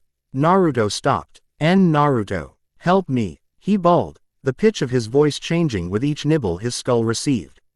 Please. Naruto shrugged and continued forward. Sorry, I don't wanna be late today, he said before vanishing from the brunette's blurry vision. Naruto ooh. Sukune fell to his knees. Ahem. A large portly man coughed into the microphone. The screeching noise echoed throughout the full building. The chatter instantly quieted. Naruto quickly slouched in his own chair and moaned. Here it came, the long unneeded speech de. She required all the students to sit on the same uncomfortable metal chair for the next hour. The blonde sighed. Memories of the first day in Ninja Academy flooded back to him. He too was giving the same boring speech, though. It all ended with fireworks and screaming children. He gave a soft smile. It had taken him all night to plant those small sparklers under everyone's seat. He personally picked out the larger orange one for the Hokage's chair. Yeah, the orange went pretty well with the flames that came from his coat, he thought, scratching his head. I thought he'd avoid the sparkler in time. His smile faltered as he felt the eyes of the huge person next to him latched onto his form. Ladies and gentlemen, new first-year students, welcome to Yukai Academy. The man paused just in time as many exuberant students in the back began to cheer and holler. Many other students booed. Naruto was one of them. Now, save that for class, children, I'm only here to welcome you, the man said with a comical tone. Sounds like a plan, The large, bald boy beside the blonde joked, a distinct accent in his voice. A gigantic male he was, with reddish skin and pitch-black eyes. Naruto shrugged good-naturedly in return. I guess, he said, turning back to the stage. Naruto edged to the other side of his chair as the male continued to stare at him, smiling. He swore under his breath, wishing the boy would turn around. Could you turn around, please? Okay, the boy whispered, his smile still wide and teeth still showing. He didn't bother turning his head towards the stage, his broad black eyes staring down the blonde's blue. You have nice hair. Turning away, Naruto began to berate himself for choosing the seat he was in. Why didn't he choose the other seat in the far right corner? He looked over his shoulder. Oh, that's right. That nice girl with the tongue on the back of her head sat over there. Naruto turned his head back towards the stage. As you all already know, a barrier has been placed around this school. A school for demons, monsters and any other creature alike. As we remain hidden and separated from humans, you all must learn how to coexist with them. Like or not, none of you have a choice. He paused, waiting for the jeers and boos to settle down. Why can't we just eat 'em all up, like we all did back in the day? It ain't like they're gonna stop us. One rebellious teen shouted out from the audience, his voice echoing off the walls of the auditorium. A few other teens rose up out of their seats, approving of the first's cry. The heavy man rolled his eyes from the stage. Unfortunately, the earth has already been taken under control. The humans, why, you ask?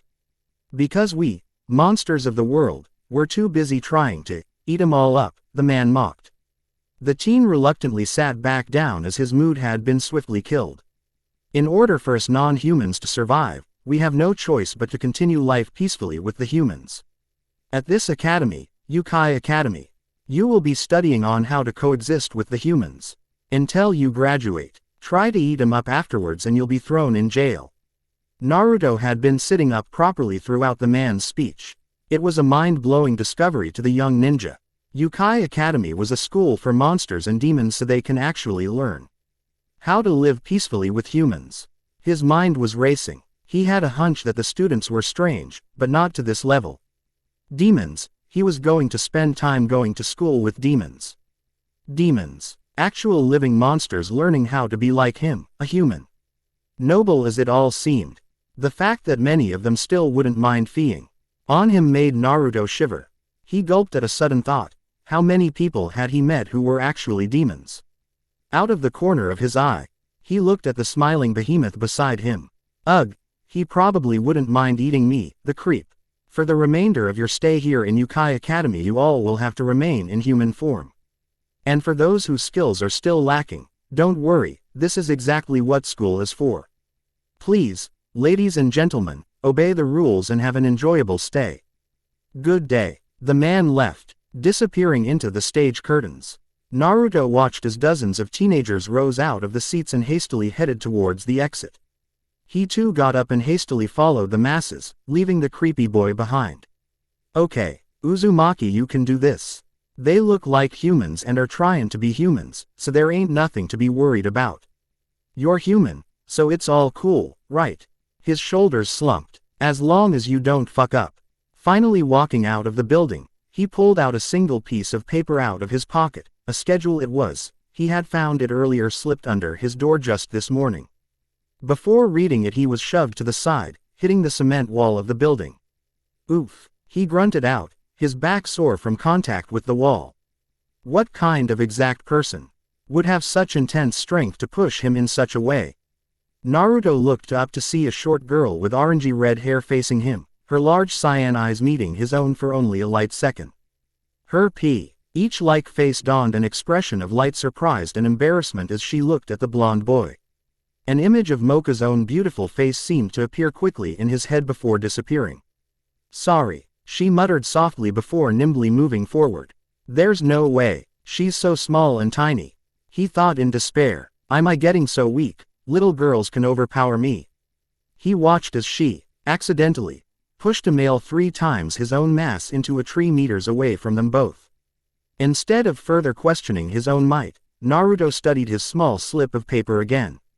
Okay, room 17, first period teacher. Natsumi Kusaku. He continued his trek through the crowd of students. Hey, you all don't really look like first years now, do ya? Welcome to Yukai Academy, everyone.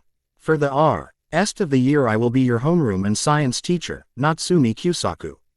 Naruto studied his new teacher from his desk by the window. He had brown shaggy hair, donning a lab coat and wearing glasses atop his head. A cigarette hung out of his mouth. Natsumi-sensei didn't seem too young or too old. The guy was probably in his early 30s or something. Naruto noted the air of steadiness and intellect that seemed to hang around the man. Just as you were all told during the opening ceremony, you all will stay in human form for the rest of your stay, he said while writing his name on the board. Though, I think something important was missing during the speech. Natsumi paused, scratching the stubble on his chin. Naruto placed his hand under his head and continued to stare out the window. Looking at his own reflection fondly, his eyes traveled over the glass, studying all the other students in front and behind him. His eyes widened. It was the creepy guy again, sitting right behind him. How did he not notice that smiling behemoth before? He looked to a familiar shade of red a few seats in front of him. Naruto groaned quietly. It was the petite girl with the questionable strength. Not only is the comfort level dropping, his self-esteem levels seemed to drop significantly. Wasn't this day looking bad enough already? Ah, yes, now I remember. Natsumi turned to the class with a victorious smile, smacking his fist into a flattened palm. Throughout the year, as you stay in your human form, none of you are permitted to tell anyone your true form. Why is that, Natsumi-sensei? One girl from asked with a risen hand. He turned to her with a lazy smile. Ah, but you all should know of the strained relationships we monsters have with each other. It isn't just humans and monsters, in fact, we can't even stand the sight of each other. He pulled out a large map and placed it atop the chalkboard, pointing to a large mass of land. He continued. Just look here, onto Europe. Haven't any of you heard of the rumored battles of hate between the werewolves and the vampires? Rumors they may be, but we all know of the tension they have with each other. Many of the students gave a nod or two. It did make sense now that he explained it. No one wanted to deal with the opposing demon of their race, minus the few more courageous and brash ones. But for whatever reason, the red-headed girl in front looked quite peeved for a second. Naruto watched the man rant on with interest. He had never heard of such things, nor had he ever seen such a peculiar map. It looked nothing like the map he or his fellow shinobi used. He didn't see the land of fire anywhere or the land of wind. Though, he thought as he puffed up with pride, Konohagakure wasn't a hidden village for nothing. Ha! Natsumi sighed, pulling out the attendance roster. Now that that's out of the way, I'm going to go on with attendance, MK.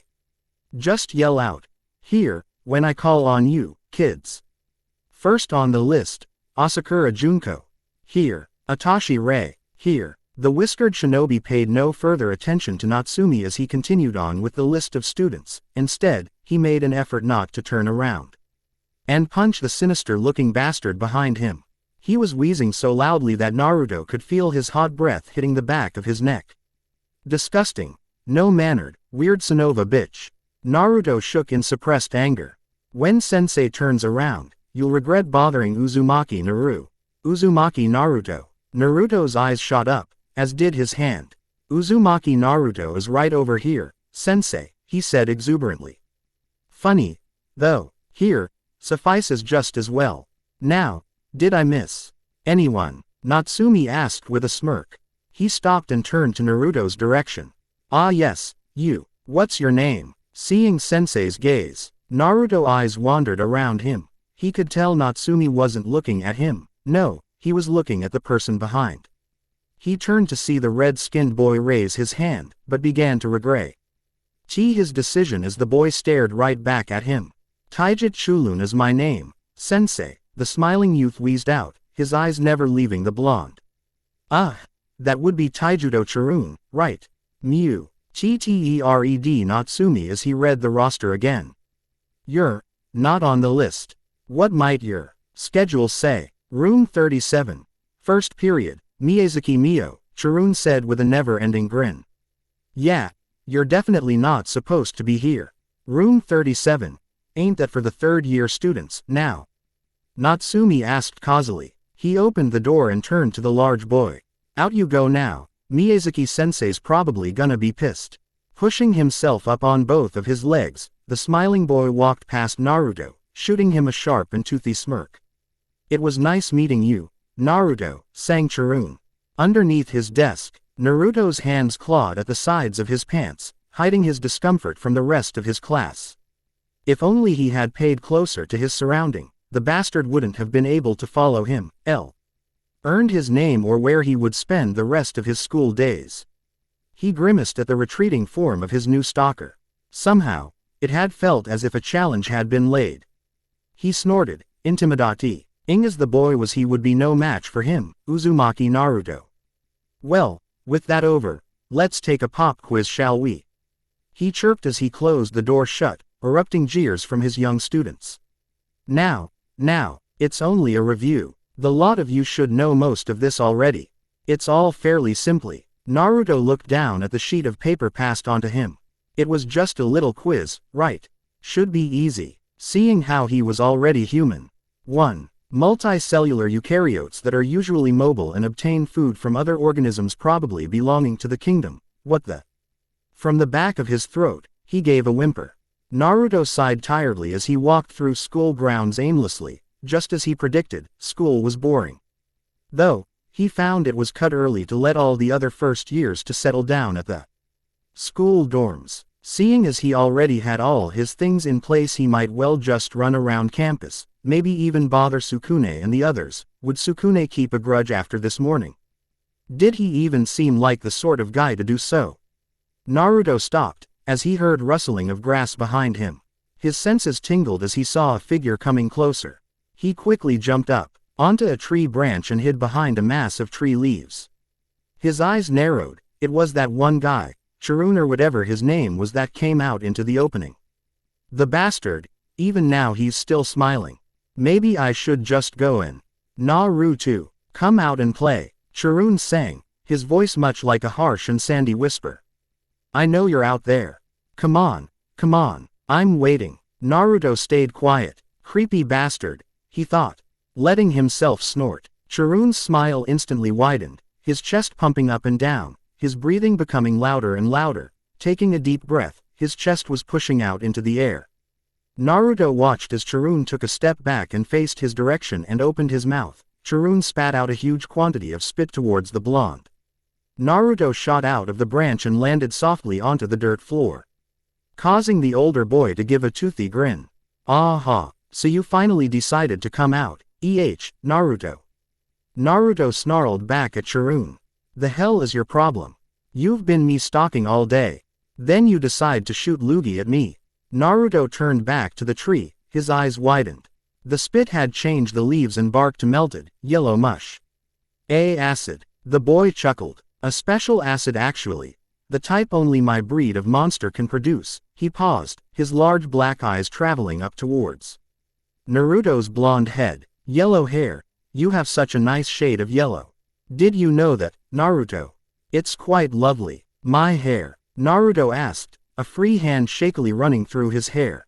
"The hell is your problem?" Chirune ignored him, nodding excitingly to himself as his body began to shake. "You see, Naruto, my race has always had a sort of fascination with the color yellow. It isn't our fault, really, it's in our very nature to come at anything yellow," he slobbered. Drool fell off his chin onto the dirt ground. At an instant the spit-covered ground turned yellow. Naruto stifled a squirm as he heard the hissing of the acid hitting the ground below. He couldn't embarrass himself any longer in front of an opponent that's pissed him off so much. The guy would get what he came for, one hell of a beating. "Just try and come at me, bastard." Naruto crouched low, in a readied and relaxed position towards the large brute. "I'll teach you exactly what happens when you try and mess with me." Chirune said nothing back, he only continued to smile back. Naruto grimaced. Why was it him who always had to fight the weirdos? As he was lost in thought, Naruto could only dodge a shot of acid so quickly. He jumped to the left, then on to the right, and then backflipped to avoid a barrage of saliva. The shinobi hopped onto a branch to distance himself even more from the red-skinned brute. Perhaps a good kick or two would be enough for the odd boy, monster or no monster. Naruto knew how strong he was and how bad he could damage a single person by physical means. He studied Chirune again. His skin was getting redder by each passing second, his body shaking more and more violently. Chirune's eyes shook wildly as he hunched over his knees, throwing up huge quantities of acid on the ground. Now Naruto didn't feel like beating him up. What honor was there in defeating an opponent with a handicap? What the? Naruto watched as Chirune's body hit the ground and dissolve into the soil. The blonde hastily jumped down onto the floor. Did the acid backfire on its user? There was no way Chirune could have been that stupid, right? Naruto stepped forward to the puddle of yellow acid on the ground and looked over the heated steam, his eyes widened. The bastard didn't dissolve. He dug himself a. Naruto dived out of the way just in time to avoid a large ring of teeth. Rolling back on his feet, Naruto looked up, surprised to not see the large red-skinned boy. Instead, he was stared down by a gigantic red worm twice his size in length and width. Its large black eye seemed to carry that same mocking air Chirune did, and even with a mouth of a circle it seemed to smile at him the same way. Naruto hissed out in anger. It was Chirune. "What are you?" Naruto roared back to the worm. It made a heavy wheezing sound that resembled that of laughter. "I shouldn't be surprised. It's only natural to act in such a way in the face of danger, Naruto-kun," said Chirune, his voice incredibly deep. "Though, must applaud your performance. I've never faced anyone so nimbly. I can't wait to see how you taste after I turn your flesh yellow. Maybe, no, I don't think you'll taste as good as those humans back in the Gobi Desert, quite sweet, actually. Though, you are a monster after all, maybe a teensy bit sour." Naruto glared steadily at his opponent. The worm was practically talking to himself rather to the blonde. "You didn't answer my question, bastard." Naruto shot his finger out at the worm. "What are you?" The worm stopped his bickering and fully faced Naruto. The teeth in his mouth seemed to glitter.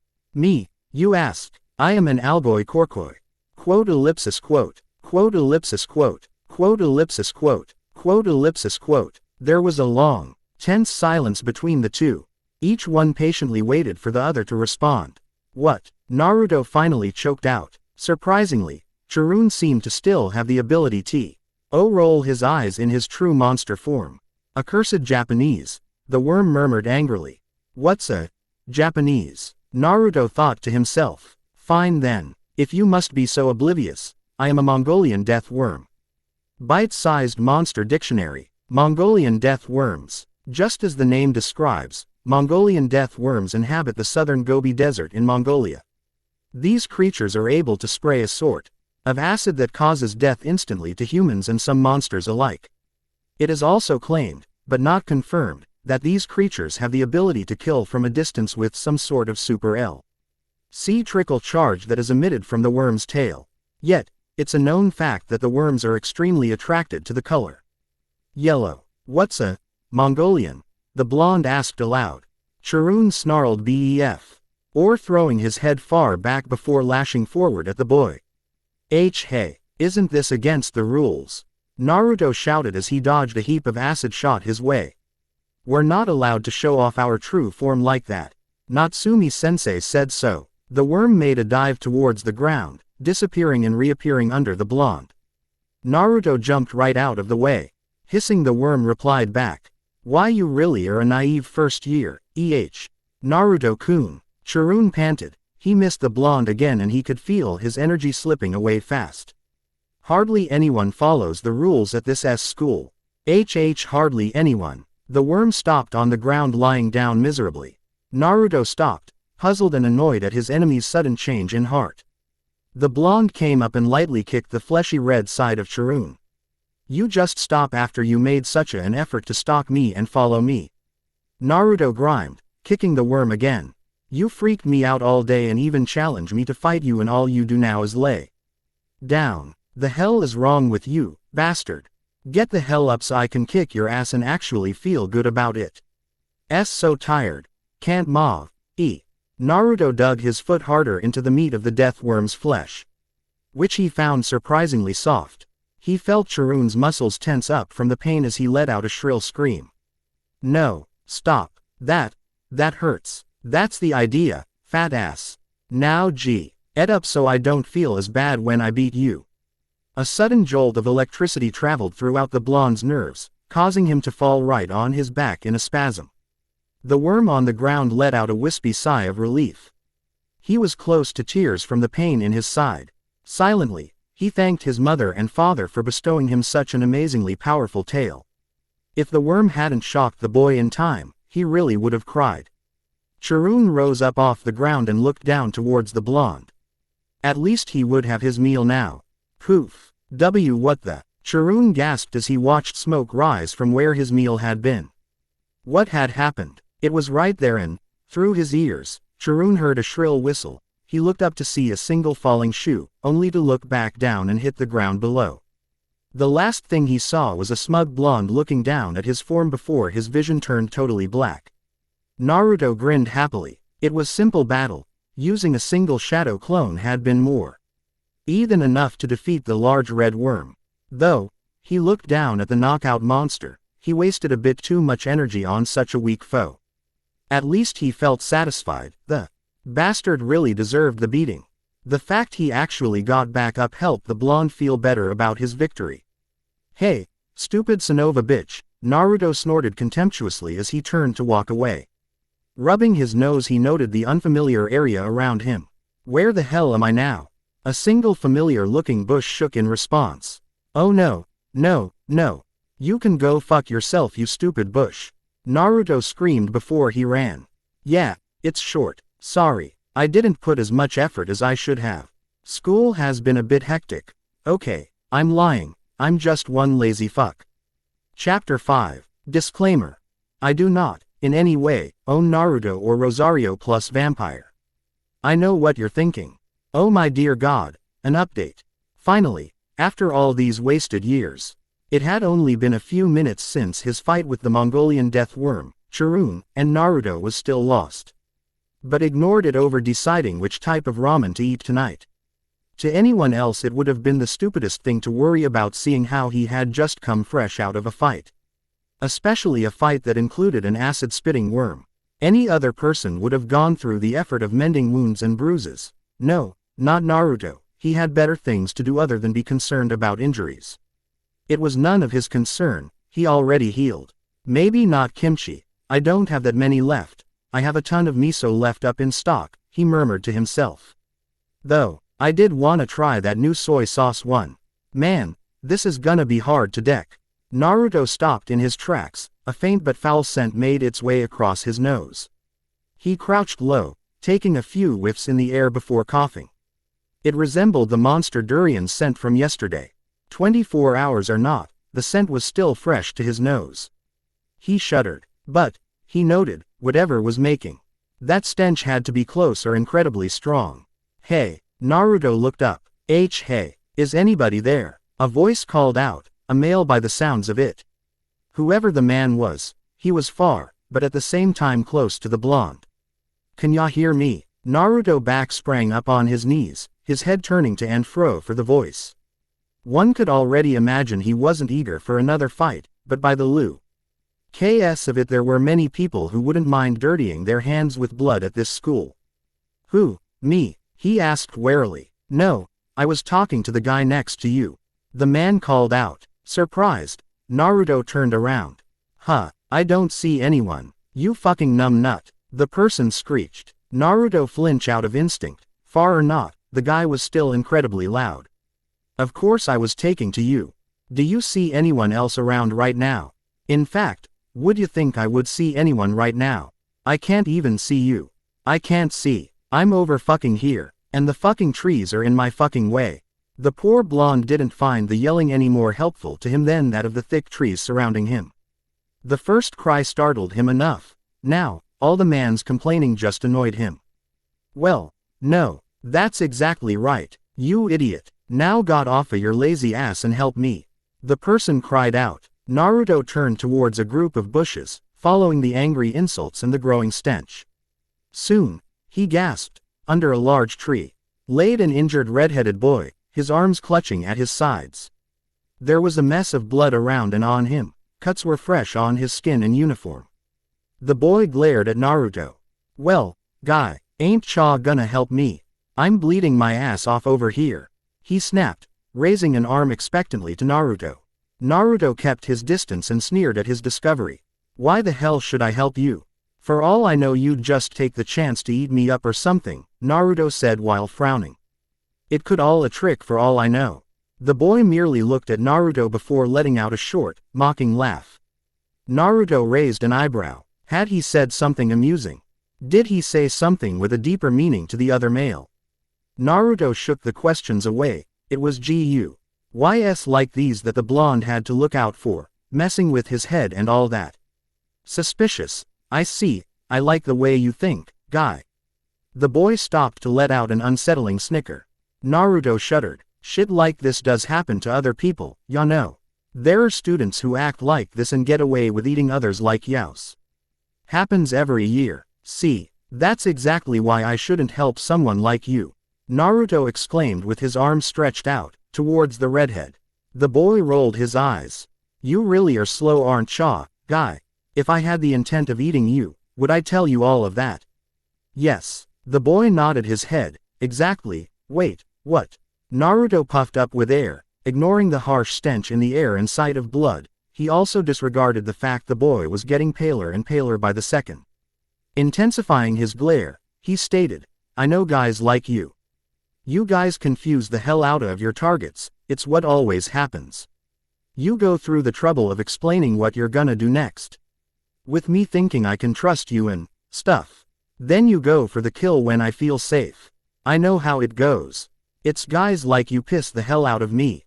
But, the boy's eyes widened, stuttering. He was looking deathly pale now. Naruto jumped back, blood was rushing through his veins. That last battle wasn't that fulfilling, maybe this next fight would be. It was the smart, sly guys that were the hardest to beat in battle. The blonde ninja's experience with that type of enemy had proven it. He was ready, he would defeat this new opponent. Why you're one dumb fuck. You know, ULP, that. Naruto watched as the boy struggled to get up back on his 2 feet. Unfortunately, through this effort he tripped over a loose root, falling to the floor and was knocked unconscious. The blonde waited patiently at his spot, thinking it was some sort of trick. Soon, an unpleasant thought washed over him. Maybe the boy was telling the truth. The blonde grumbled. While rolling his eyes, he grabbed the boy's arm. It was thin, unhealthily thin. Throwing the boy's arm over his shoulder, Naruto noted how amazingly light and tall the boy was. He must have been an entire head taller than the blonde. Man, that smells getting even worse, Naruto said, coughing. He stopped a moment and sniffed around, following his nose towards the boy. He paused, his blue eyes trailing over the redhead's figure. He groaned. Bastard pissed his pants. He couldn't help but feel dumb, that Naruto. Sitting on a lone bench inside the hospital annex, watching doctors and nurses walk past him. He waited for the doctor to emerge from the room and give him his input on the newest patient. He was surprised though. They weren't shocked or worried about the redhead's bloodied state. They were more or less annoyed. The blonde raised his head towards the window. The sun was starting to go down. How much time had passed? Oh, Mr. Uzumaki, you're still here. Naruto looked up. It was the old doctor looking down at him with an odd gaze. Closing the door behind him, he continued, to see such action on your first day of school, quite tiring, isn't it? Yeah, but it doesn't matter. Stuff like this happens to me often. Naruto sighed. He waited for the doctor to speak, but he did nothing. Anxious, he spoke again. So, how is the guy? He's okay, right? The doctor shook his head. A feeling of dread grew within the blonde. I'm sorry, Mr. Uzumaki. Naruto drew in a sharp breath. What? He lost too much blood from his wounds. You were too late. The doctor paused, removing his glasses from his wrinkled face. If you arrived earlier with the boy, he would have made it. Naruto bowed his head low. For him to make a mistake like that, a stupid mistake like that. Naruto trailed off, staring at the ground intently. The doctor patted his back before heading towards the door. You should see him, Mr. Uzumaki. But the doctor opened the door and gave him a hard slap on the back, pushing him inside. Naruto gaped, astonished by the old man. Make sure you apologize, he might just haunt you, said the doctor passively, slamming the door. Naruto flinched. That possibility seemed more likely with him in a school for monsters. He turned and sighed. There across him laid the red-headed boy on one of the many beds. Naruto made his way towards a lone stool beside the boy. The blonde sat down, letting his head fall on his hands, and stayed silent, berating himself again and again. If only I got here earlier, damn it. If only I hadn't been so damn suspicious. As his eyes were covered, his ears heard soft giggle. No way, that bastard wouldn't. Another giggle erupted. The bastard did. Naruto snorted, raising his head to look at the boy again. The boy's face was pale, just as it was hours ago. Complete with a faint mischievous expression. A smirk slowly appeared. Naruto jumped up out of his seat and shot his fist out at the boy's nose. A sickening crunch pleased the blonde's ears. The once dead boy cried, his voice turned high and whiny like a little girl's, much to Naruto's displeasure and anger. Naruto took no time to waste. He roughly grabbed the boy's collar and gave him another punch to the face.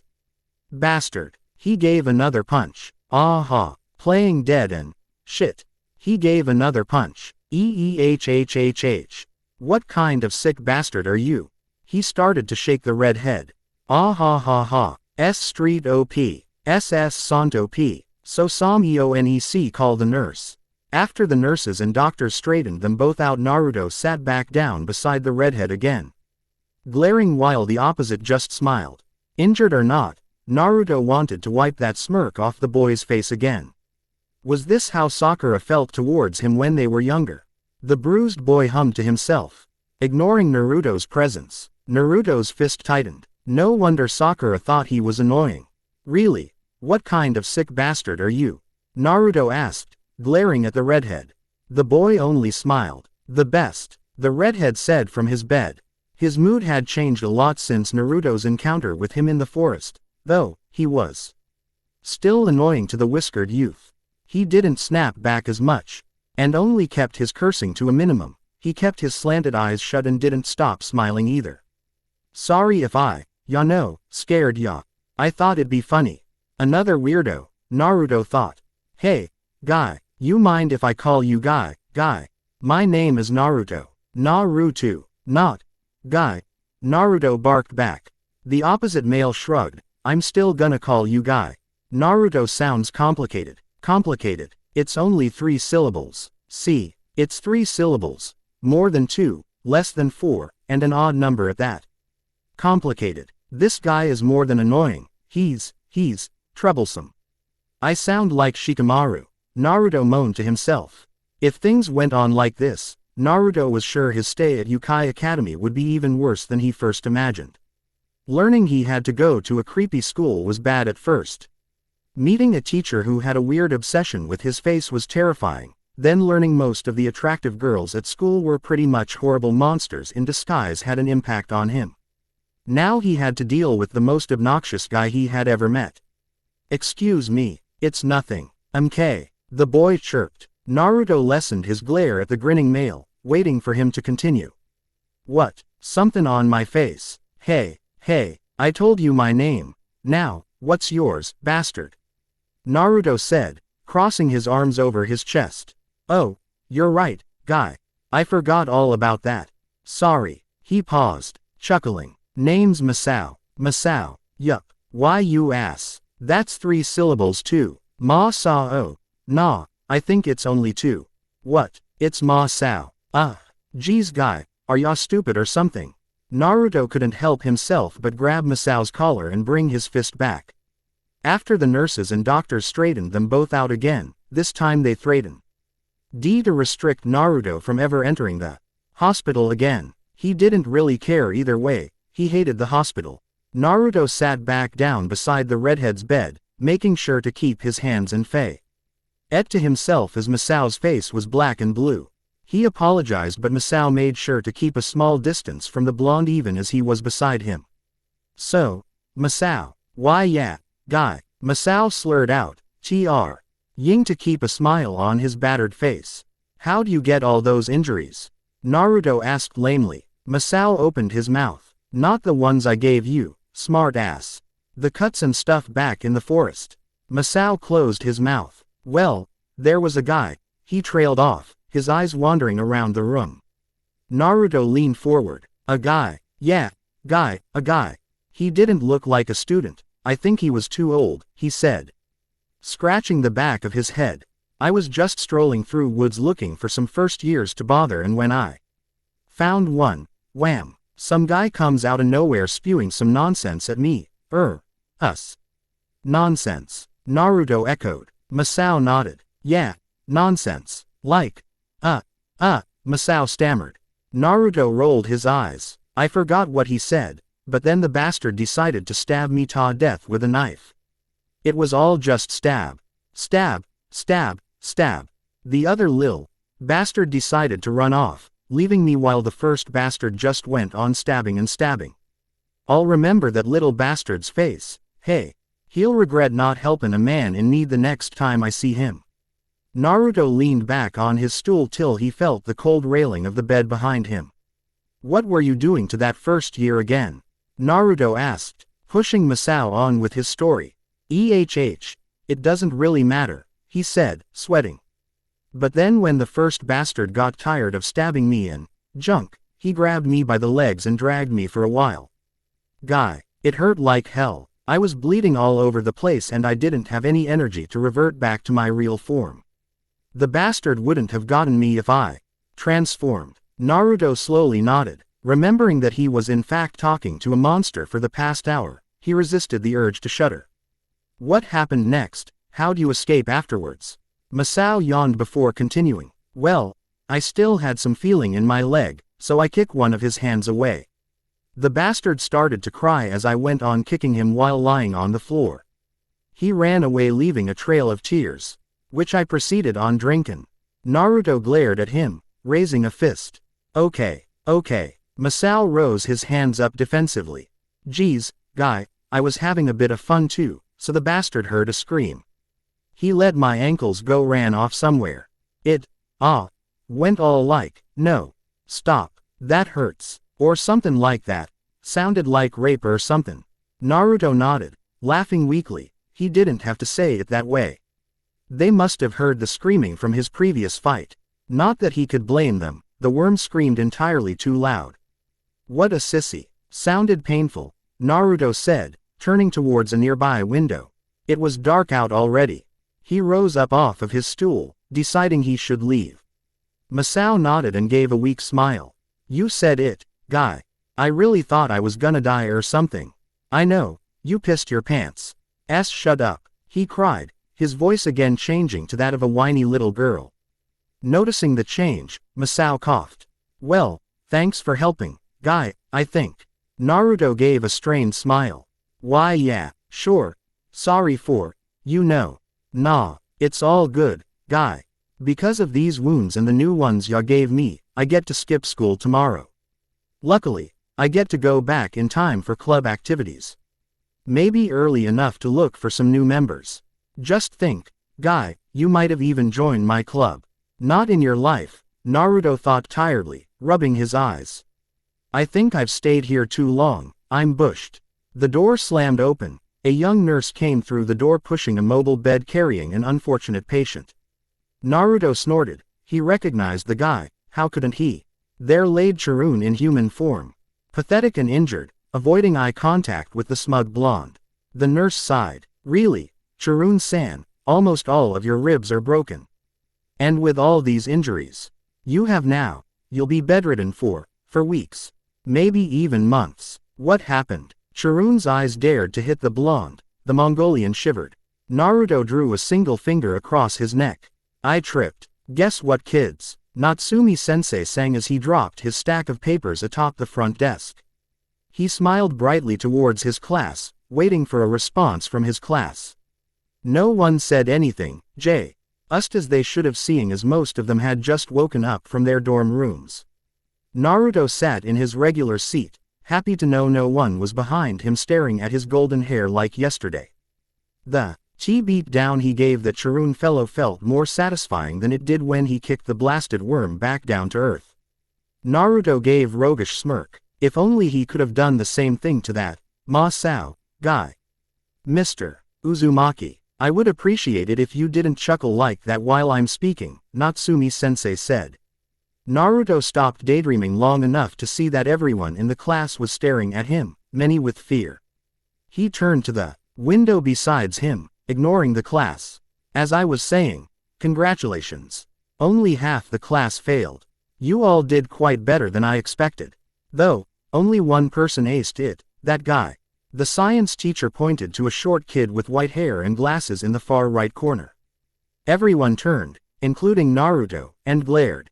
The kid quickly looked down on his desk, in hopes of ignoring the faces of his classmates. One boy spoke up, all in favor of kicking his ass later. Say, I, said most of the class. Natsumi-sensei exhaled the smoke from his cigarette from his nostrils. As long as he was responsible for the damage, he didn't care. He looked back to his papers and said to his class, anyways, we'll start with an introduction to our first chapter. Naruto snorted. He could care less about science, his grades didn't matter now. As long as this school could separate him from the Akatsuki, he could care less. Though, he thought, I think fighting the Akatsuki is better than this. He placed his head atop the wooden desk and closed his eyes. Ellipsis. And that concludes today's review. Next week we'll have a test on what we've gone over today. I expect you all to grasp the concept before then. Other than that, have a nice day. Naruto looked up. Was second period already? No, he saw his math teacher, not that he bothered to remember her name. It was the end of third period. That meant, it was lunch break. The bell rang, causing him to step out of his seat. Standing up, he stretched his arms out and gave a loud yawn. Shish. Uffling noises and a cry made Naruto turn towards the door. 4 of his classmates were dragging the white-haired know-it-all out of the classroom. The blonde arched an eyebrow. Were you guys really serious about beating him up? He asked them, stepping forward to leave the classroom. For some odd reason, they all flinched as they saw him. And what's it to you? One boy stuttered with his hold tight on the shorter boy. Nothing, Naruto said passively. He really wished they'd hurry out the way. There was no way he'd just stay around in the same stuffy classroom for so many hours. He stepped forward, then flinched again. Would you guys get a move on? I'm hungry. There were gasps from around the classroom. Startled, Naruto looked around to find small groups of students, whispering, amongst themselves. Did you hear that? Quote, he wants to please his appetite for flesh. What? No way. After what he did yesterday to that third year. I heard he did it because of that third year said something about his hair. They can't be serious. Why you too? I heard he beat up another third year and helped him to the hospital, so he could beat him up once again. The guy was healed up. The bastard. What the hell? I helped that guy, and nobody even saw me kick that guy's ass. Naruto thought, becoming more weirded out by the second. Where are they getting this? A second year said he used laser vision on one till he was blind. I saw it happen. It was crazy. What the fuck? He must be one of the toughest students in school. Angry and disturbed, Naruto shoved the four boys out of the way and flew past the door. Unknown to him, a petite red-headed girl stared after him, narrowing her eyes. Kokoa snorted to herself, as if the blonde boy could stand a chance to her older sister, Mocha, laser vision or no laser vision. She stopped glaring for a second to think again. What would Mocha do if he really did have laser vision? Kokoa became worried. Uzumaki Naruto was proving to be a mystery to everyone in classroom 17. Emergency. Emergency. There have been intruders that have crossed the barrier. All students, immediately return to your respected classrooms and stay on guard. I repeat, what's going on? Intruders. Why aren't the school police doing anything? I thought they were pretty strong. Come on. You can't rely on the school police. I don't want to go back to class. Naruto made no effort to get up. His lunch break wasn't even over with yet and already was he ordered to go back to his classroom. He snorted as the intercom continued to blast the announcement out. This school must have had lousy security. Then again, Konoha had many intruders in past, incredibly strong intruders. Well, Orochimaru and the Sound Nin were able to get in cause it was the Chunin exams, almost anyone could get in. Naruto thought, with sweat on his brow. Sasuke's brother and the fish guy, wasn't Itachi part of Anbu? No duh, of course he could have sneaked in. All the other students, past the whiskered youth with little acknowledgement as he sat on the railing of the bottom stairs. He frowned. There were teachers starting to come out in the hallways. Now he was probably going to have to go back to class. Some lunch break this was turning out to be. Just a short distance from his person, little Yukari was wandering through the student-filled hallways looking for her friends. Hoping they weren't caught into any trouble dealing with the intruders she was recently informed of. She was so caught up thinking that she didn't notice the huge and terrifying male student coming her way. Move it, brat, the male barked, shoving the girl roughly to the side. Hya. Naruto snapped his head to the right and found himself getting angry. He hated guys like that, using their intimidating image to oppress others. Bullies, he would call them. The youth slid off the railing and stomped over to the older boy. Who the hell do ya think you are, hitting a little girl like that? Naruto snarled, stepping in front of Yukari. Naruto Kahai, Yukari murmured. She hadn't seen the boy in a while. She was surprised that he literally popped out of nowhere. A dreamy expression would've made its way on her face if she didn't realize how serious her current situation was. And what the hell does it matter to you, cat boy, oof. The large boy yelped as he felt a sharp tug on his jacket collar, bringing his face right in front of Naruto's. The boy shuddered. Fa. Naruto tried to make the closest expression he could to Yamato's own. Unknowingly to him, his face turned into an odd sneer, accompanied with odd shadows that should have been impossible to form with the hallways lighting above and around him. Call me cat boy again. I dare you. Woo woo woo woo. Naruto Kahai, Yukari chided, pulling on Naruto's free hand. Put him down, we have more important things to be worried about. Not now, Yukari, he said, still glaring at his captive. I ain't too eager about going back to class. But, nobody calls me cat boy. Nobody. Yukari rolled her eyes and tugged harder on his hand. But it's about Sukune, Mocha and the others. They could be in danger.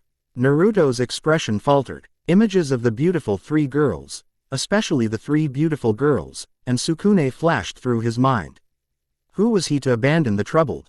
He couldn't consider them friends, even if they did act fair towards him, it was far too earlier. And he desperately wanted to punch the blubbering behemoth in front of him. But they didn't seem like the strong or speedy type. How he saved the Kurumu girl from being eaten by a monster plant. The blonde sighed as he released the large boy, allowing him to run off, not before screaming, "I'll remember this, cat boy." Yukari. I almost lost her grip on the blonde's arm as he tried to pull away from her in rage. "Let me go, let me go, let me go. You're a lucky bastard, you hear me? Lucky, isn't that, Yukari?" Yukari turned round to see Ruby looking at both Naruto and her, a puzzled expression on the woman's face. The girl smiled, finally. Someone she could depend on. Letting go of her hold on Naruto, she jumped and screamed, "Ms. Ruby." Naruto turned, his anger completely forgotten. There stood Ruby hugging Yukari while looking straight at him in recognition. "Mr. Uzumaki, Mr. Uzumaki," Yukari echoed, looking up at the woman questionably. "Ruby, sis, how's it going?" Naruto said, hopping towards the two. He hadn't seen the woman in what he thought was an eternity. "I'm fine, thank you." Ruby's eyes widened as a sudden memory flashed through her mind. She gave a pout. "Mr. Uzumaki, you just ran off without even saying goodbye." Not only was it extremely rude, it made me worried. "I searched for hours to find you." Naruto too remembered the day she guided him around the school grounds. Now, it did seem rude that he ran off just because he was creeped out by some cat woman. He gave her a sheepish grin and rubbed the back of his head, murmuring, "Sorry about that, and stop calling me Mr. It makes me feel old." Yukari studied them both. What exactly were they talking about? Had they met before? Were they good friends? No, maybe something more. "You both know each other?" They both nodded at her.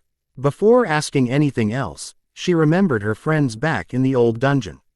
Wait, never mind that. Ruby, Naruto Kahai, Sukune and the others. They might be in trouble right now. "What happened to Sukune?" shouted Ruby. She blushed realizing how loud she was and continued, I mean, please tell me the detail." Yukari. Yukari's eyes glimmered with hope. "You mean you'll help? If why you're not busy or anything." Of course we'll help you, Yukari," Naruto said, cutting the older girl off. "Any excuse not to go to class is good enough for me." He turned to Ruby, grinning roguishly. He suddenly remembered she was the headmaster's aide. "As long as I'm excused, right, sis?" Ruby nodded with sweat on her brow. It hadn't taken them long to reach the dungeon's entrance and travel deep within the ruins, especially with Naruto dragging both of them along.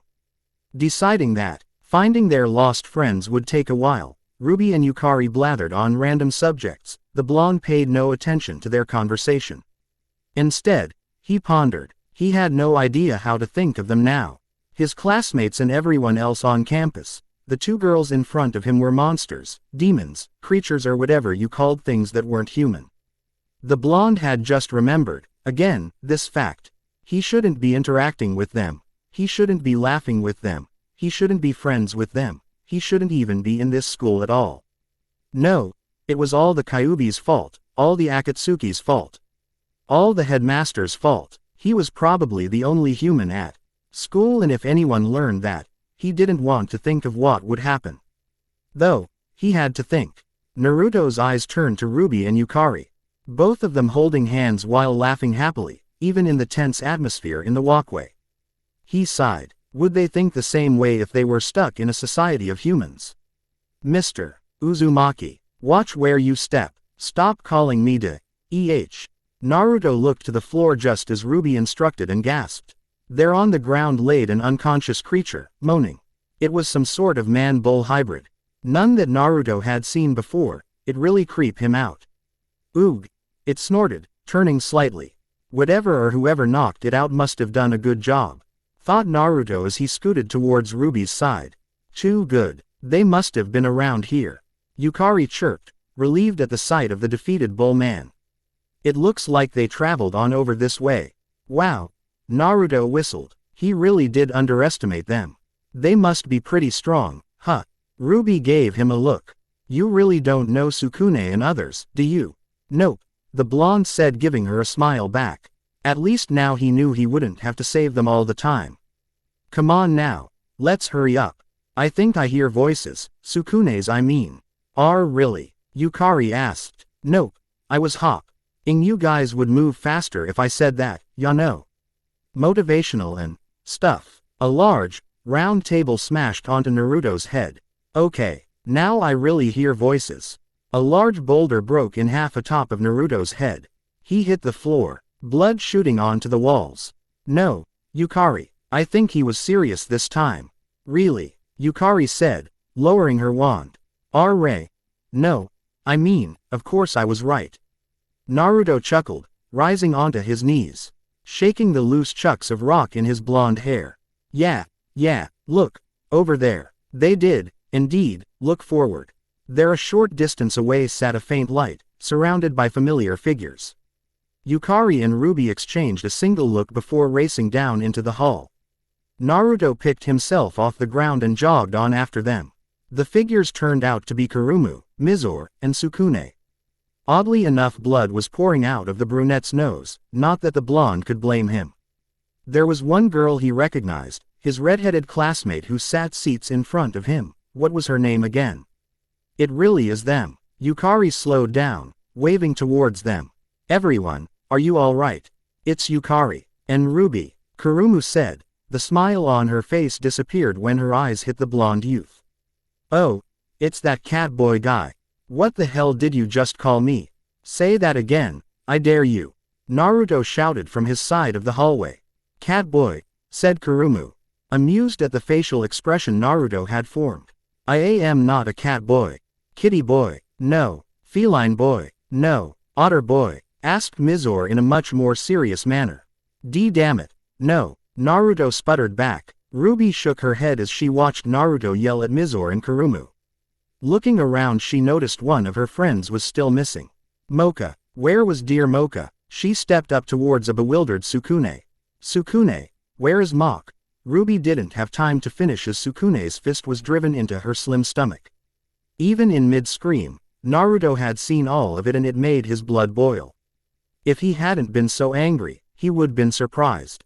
Sukune moved fast as an average ninja. If Naruto had blinked at that very moment he wouldn't had seen the brunette's movement, and the blonde knew that. Naruto's right hand quickly became a fist, but, before he could land a punch, Ruby had reacted first.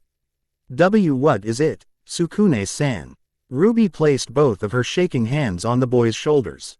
Now, after seeing each other for the first time in such a long period, you give me such a hard hit. Wa, Sukune muttered with wide eyes. Ruby's grip on the boy tightened. I love it. Naruto's jaw hit the floor. What the fuck? He yelled, but no one paid any mind to him. Ruby had placed her head on Sukune's chest, her hands trailing all over his back, moaning and panting, hit me more and more. Like that, Sukune. Just like that. Sukune had no idea how to react. Stunned, he let out a shrill scream, allowing saliva to shoot out of his mouth. Meanwhile, Naruto couldn't believe what was going on. Ruby was one of his harem girls. The words she had just said sounded like they came out of one of Jiraiya's books. That bastard. Not only did he hit her, he was practically drooling all over her. All thoughts of her and everyone else being a monster disappeared. This was all just going way too far. Sukune, you perverted bastard. Naruto cried, falling to his knees. You perverted bastard. Sukune had snapped out of his stunned form and looked over to the crying blonde. Quickly escaping Ruby's grasp, he wiped the blood of his nose. Finally, Sukune sighed, smirking. Naruto shook the tears of his face and looked back the brunette. Sorry, what? I was sort of out it. Could you repeat that? Sukune pulled a cigarette box from his back pocket and caught a lone smoke with his grinning mouth. As he lit it, he said, with Blondie around, I suppose it'll be easier disposing the lot of you. Huh, I don't feel so good, I guess. It's because I've been in front of this computer for such a long time. God have mercy. Chapter 6. Disclaimer. I do not in any way, own Naruto or Rosario plus vampire. Oh happy day. An update. Why you'd be interested in reading my story when there are tons of underappreciated stories out there is beyond me. Anyway, I think my muse came back to my after many sessions of sleeping, going to the beach, watching light die to the sound of Ievan polka, and watching a Japanese man play Toho Project's Night of Nights with a ruler and other mist objects. It truly was an enjoyable time. I hope I get nice reviews. Oh, I suggest you read my story at 3/4 s, and darken it. It'd probably do you some good for your eyes. With Blondie around I suppose it'll be easier disposing the lot of you. Exactly what that meant, Naruto had no idea. But to him the word, disposing, never had a positive definition. Or at least he thought so. Usually it had something to do with trash or a rather lazy citizen. Went through unnecessary efforts to make children throw away her trash. Lazy bastards, the lot of them. Why, he remembered having to travel all the way to the village junkyard with the rest of Team 7. It was a useless mission and probably the one he hated the most other than having to that stupid cat, even Sasuke. No, he didn't feel like going there. That was business to be dealt with another day. In front of the blonde was Sukune, looking rather riled up and bored at the same time. As he chewed the end of his cigarette, Naruto felt a few drops of sweat travel through his pores. Obviously, this wasn't Sukune. It couldn't be. The air around him didn't fit into that of the lucky bastard with a harem sort. It was more into the, I'm going to have to kill you for no necessary reason but I swear it's nothing personal category. Man, did he hate people in that category. Fucking Gaara. At least he grew out of it. When'd you start smoking? He said for the heck of it, wondering the harem girls behind him were catching on. Of course they had to be a step ahead of him. They were harem girls. At least half of them had to be smart and the other dumb as rocks. It was the law. It ain't healthy, ya know. The imposter snorted. And when did you start caring? Naruto shrugged as he stood back up on his 2 legs, stretching his arms over his head. I dunno, but I sure ain't the one with bags under my eyes. Shouldn't you be in the hospital or something? With a machine attached to ya? 'Cause you sure look like it. Sukune's face seemed to darken considerably. Did the blonde hit a nerve of some sort? That was a good sign. Striking nerves was an effective thing to do in the heat of battle, but it didn't look too pretty. One could never get used to the way another would twitch and spasm. It was, in Naruto's own words, creepy as hell. What about my looks? Naruto made a face. Nothing, but you do make Sukune look creepy as fuck. Then again, that's just me. Fetch didn't. He liked the situation he was in or the blonde brat that stood far from him. Yes, his name was Fetch. Why? Because he wanted to be referred to as what he was, a fetch or a doppelganger, rather than use his real Japanese name. His name was just too long to bother with. Oh, how he hated long names. Just as any other person sharing the same occupation, Fetch had a harsh childhood, one filled with hurt, regret, humiliation, and a healthy dose teenage angst. Of course, it was the 80s after all. Bite-sized monster dictionary. Doppelganger. Doppelganger derives from doppel, double, and ganger, goer. Most doppelgangers usually choose the path of what is easy rather than what is right. Doppelgangers have the ability to copy forms of creatures and their special abilities they come into physical contact with. It is said that meeting your doppelganger is an omen of death or will result in you dying on the spot. Either way, contact with this creature will prove to be troublesome. Inevitably, his upbringing caused him to suffer from one too many phobias, such as caligynophobia, harpaxophobia, and dikephobia. He didn't like the stares he did get back whenever he listed out the many fears he had, and he certainly didn't like how some would even laugh. Insensitive bastards. Dikephobia was an entirely serious matter. Couldn't they sympathize with his fear of justice, of the harsh judgment that society could easily throw upon him? No, they all had to laugh at him or dared to mock him by calling him homophobic. He certainly wasn't suffering from a hate or fear of homosexuals, at least he hoped not. That'd be a hassle to deal with. For now, all he could think about was the horribly blonde twit that wore an equally horrible expression on his face. Oh, how he hated the boy. A dark sensatio twisted its way from the bottom of his stomach to the very back of his mouth, he was sure that it'd ram into his uvula and cause him to blow chunks, but fortunately enough, he didn't. He wouldn't want to waste a perfectly new cigarette. That'd just suck. His favorite brand of smokes were becoming more costly nowadays. Inwardly thanking his days in bulimic therapy, Fetch grimaced as the brat mad. Comment on how his appearance looked so messy. Sure, his transformation was getting a tad ragged looking, but that's what happens after 3 days on the run and suddenly getting surrounded by 3 beautiful girls and a loli. It didn't help much either with one of the girls being a masochist. Really, it happens, what was he supposed to do? Insensitive, blonde bastard. Fetch dared to ask, what about my looks? God, he hoped that the blonde wouldn't say anything mean. He really hoped the blonde wouldn't say anything mean. The doppelganger couldn't stand being called ugly. In fact, he suffered from cacophobia. Fear of ugliness, which he determined was a hereditary trait. His mother and father always showed up as pleasant-looking people so often that he never remembered what their true forms looked like. It was a shame, really. Chewing nervously at his cigarette, Fetch noticed the blonde open his mouth. He really wished the boy wasn't like all the other blondes he heard so much about. Horrid, slow, contemptuous blondes. How the rumors made him shiver. Nothin', but you do make Sukune look creepy as fuck. Then again, that's just me. Fetch then knew that his xanthophobia was no coincidence. I'll kill you. Quote, Naruto was punted into the air.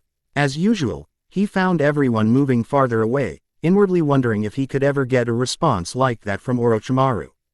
Why, he didn't know, but in just a split second, he felt his body meeting that of a large stone wall. It wasn't long before he felt the sharp pain that erupted from his backside. Ouch, he said in a dull tone.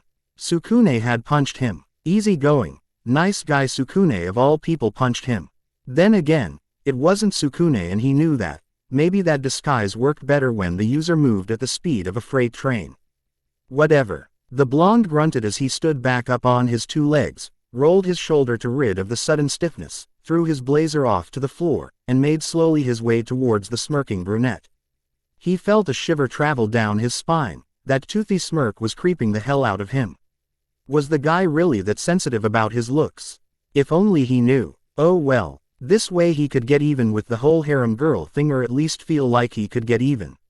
Stupid imposter. Where was the real Sukune when you needed him the most? What was that for?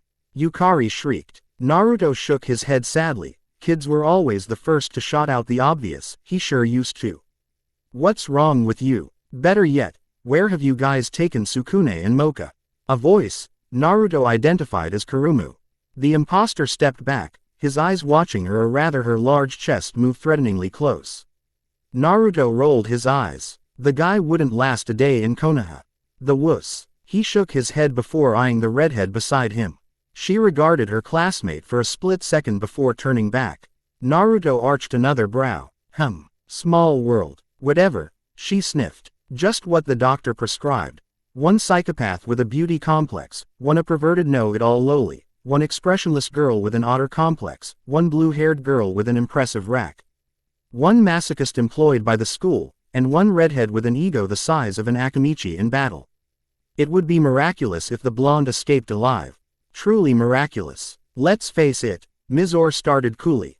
Giant slabs of ice erupted off her fingertips. It's not like any of your friends were any match for us. That Minotaur hardly gave us a fight, so I doubt you can do much yourself now. Just give up. What's a Minotaur? Naruto thought. Yeah, now tell us where our friends are. Kurumu threw her fist in the air. Including M. Ruby cut herself off. Including darling Sukune. Naruto rolled his blue eyes. Typical harem girls. He hadn't really expected Ruby was one of them. It was a shame really. She was pretty cute, in an older sisterly way. He really needed a girlfriend now that he thought about it. That was when Kurumu started a long passionate speech on how she and her cohorts would search, in her own words, through hell and heaven for her darling Sukune. Mizore, Ruby, and Yukari agreed. Their own fanatic obsession for the boy was presented in a large blinding aura that danced off their bodies. Kurumu ended her speech with her hands clasped together over her chest. She gave a long, loving sigh. One girl was enough though. Naruto eyed the girls in front of him with caution. One was more than enough. Suddenly, he shivered. Why? He had no clue. Oh, the redhead whined. She swung her upper body swung left and right childishly. With an outstretched hand, a bat landed onto her palm and turned into a mace. Naruto took a step away as she began to wave the weapon in her hand. Forget lover boy. Where have you taken my older sister, fiend? Naruto felt his teeth chatter together. Now a battle-crazed girl with an older sister complex. His body gave a short spasm before he hugged himself. Ah ha ha ha, are you cold or something? The girl, whatever her name was, said. He shook his head and gave a sigh. She shrugged before stretching her free, petite arm out towards the fiend that stood opposite to them. Surrender. Reveal their location, beg for mercy, and turn yourself to the police, then maybe we'll consider letting you live. The freak paid no mind to her. Instead, he was having a sort of seizure of his own, muttering here and there about pretty girls, blonde bastards, which Naruto took offense to, and the horrid police. The red-headed girl twitched. Her arm fell back to her side as she tightened her fist till her knuckles went white. Naruto felt the sudden need to leave now. I ignore me. Her shoulders shuddered as she brought her mace up and held it like a baseball bat. A proud S-class vampire. Vampire. What's that? Naruto only blinked as he felt the girls visibly trying with all their strength not to look at him. It was as if he lost a couple hundred cool points, but no one would say why. Why would no one turn at him? Was it something he said? He hoped not. Are you serious? Fetch gawked. Are you a fucking idiot? You have no idea what a vampire is. You fucking blonde. A single leg stopped him in mid-rant. The doppelganger dove to the right and rolled out the way before it made contact, but he was caught off guard by another kick to the face. Who exactly kicked him he wasn't sure, but it hurt like a bitch. He flew backwards and caught himself fast enough before a wave of ice caught his legs. Crazy ass Yuki Onna. He knew she was trouble just by looking at her. Watching the other girls finally starting to take action, Fetch felt his eyes overfilling. What had he done to deserve this? He never asked for this. All he wanted to do was run from those filthy tyrants called police, make it to home base with all his money and most importantly his best friends Tsuchigumo and Minotaur, that was all. Such was the life of a brilliant man such as him. But it was unfair. Entirely and completely unfair. While coordinating through teary eyes, Fetch almost lost an arm to the girl in the mini-skirt, the red one. Hold still, vermin. The she-devil had ordered for the umpteenth time, holding her mace high above her head. Fetch only could grimace as he felt the ground quake from the blow he almost had taken. God, was that girl scary? What did her henchmen call her again? Coco. It didn't matter much. Soon he was sure to grow a phobia on little red-headed girls. What did they call it? Gingerphobia. He wasn't sure, but it already sounded menacing. Hey, bastard. The Fetch jumped back, evading the blonde punk's punch. Really? What was up with kids nowadays, calling out their attacks and revealing themselves before you could make any damage? Stupid kids. The blonde followed his fist towards the ground and placed both of his hands flat on the floor, flung his legs high in the air before bringing a devastating kick to Fetch. God, that blonde was scary. Fortunately, the brat didn't hit its target, though he did leave a nice mark on the floor. Fetch grunted as he sidestepped out the why before bending his legs and springing himself up into the air. He bit his cigarette as he backflipped backwards before the stacked girl could slice him in half with her razor-sharp nails. Fetch INW, Ardley cried as she turned to strike again. Her breasts bounced in what seemed to be slow motion. His life flashed before his eyes. Where was Tsuchigumo when he needed him? Just as his more recent memories came to his mind, Fetch felt a splitting ache from the back of his head. His eyes widened as warm blood slithered down the back of his neck. Fetch grunted, his body becoming heavier and heavier before he slid off to his side. No, he couldn't die, not yet. He had dreams, big and wonderful dreams. He was going to go into therapy and get a girlfriend. He really needed a girlfriend now that he thought about it. This stupid concussion wouldn't stop him. No, it couldn't. His arms gave out under him. All right, the concussion won. But that wouldn't stop him from seeing his nemesis, his cruel punisher. The fiend who would ultimately end him. Tears overfilled his eyelids and fell daintily one by one as he twisted his head upwards. His eyes widened before slowly closing. Damn you, he whispered harshly, lowly. Forever he would remember that contemptuous smirk and those maddened eyes.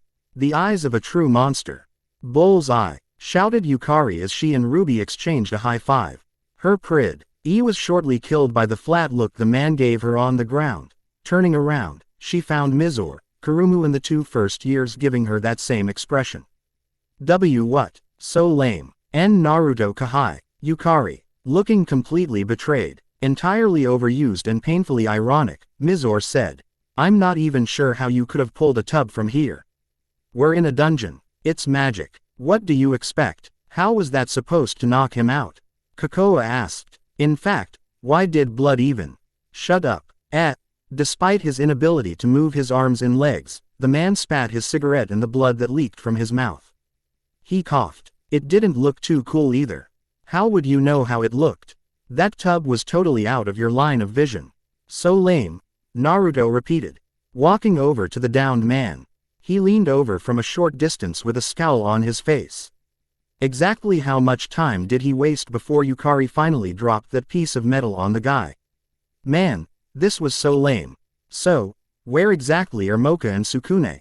The bastard gave a sneer and hissed, get the hell away from me, you yellow-haired piece of shit. Come any closer and I'll staple your balls to your forehead. Naruto blinked and the look on his face was incredulous. Was this fool bipolar? Had he just been fighting another crazy? He always got the crazies. It just wasn't fair. What the hell is wrong with you? I fucking hate yellow. The girls behind the blonde made faces before making their way down the hallway, feeling as if they had been cheated out of their efforts. And troubles. Exactly how many calories did this short brawl take from them? It had better be a lot or else the doppelganger would be suffering again.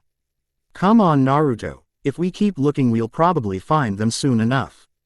Yukari fussed, offering a strained smile. Let's just leave him. Yellow is the color of evil and piss. Arching his eyebrow, Naruto was about to retort back before feeling Yukari tugging at his hand. He let Yukari drag him through the darkened hall, again questioning her strength. The blonde tugged at his red headband. The color of evil, huh? Memories of Orochimaru came back to him. I was sure purple was the color of evil. Of course, he wasn't referring to the giant snake, Manda, but purple rope tied around Orochimaru and his minions' waists. It was the symbol of the blasted snake bastard's power. What did Kiba refer it as being again? A butt rope. Gah.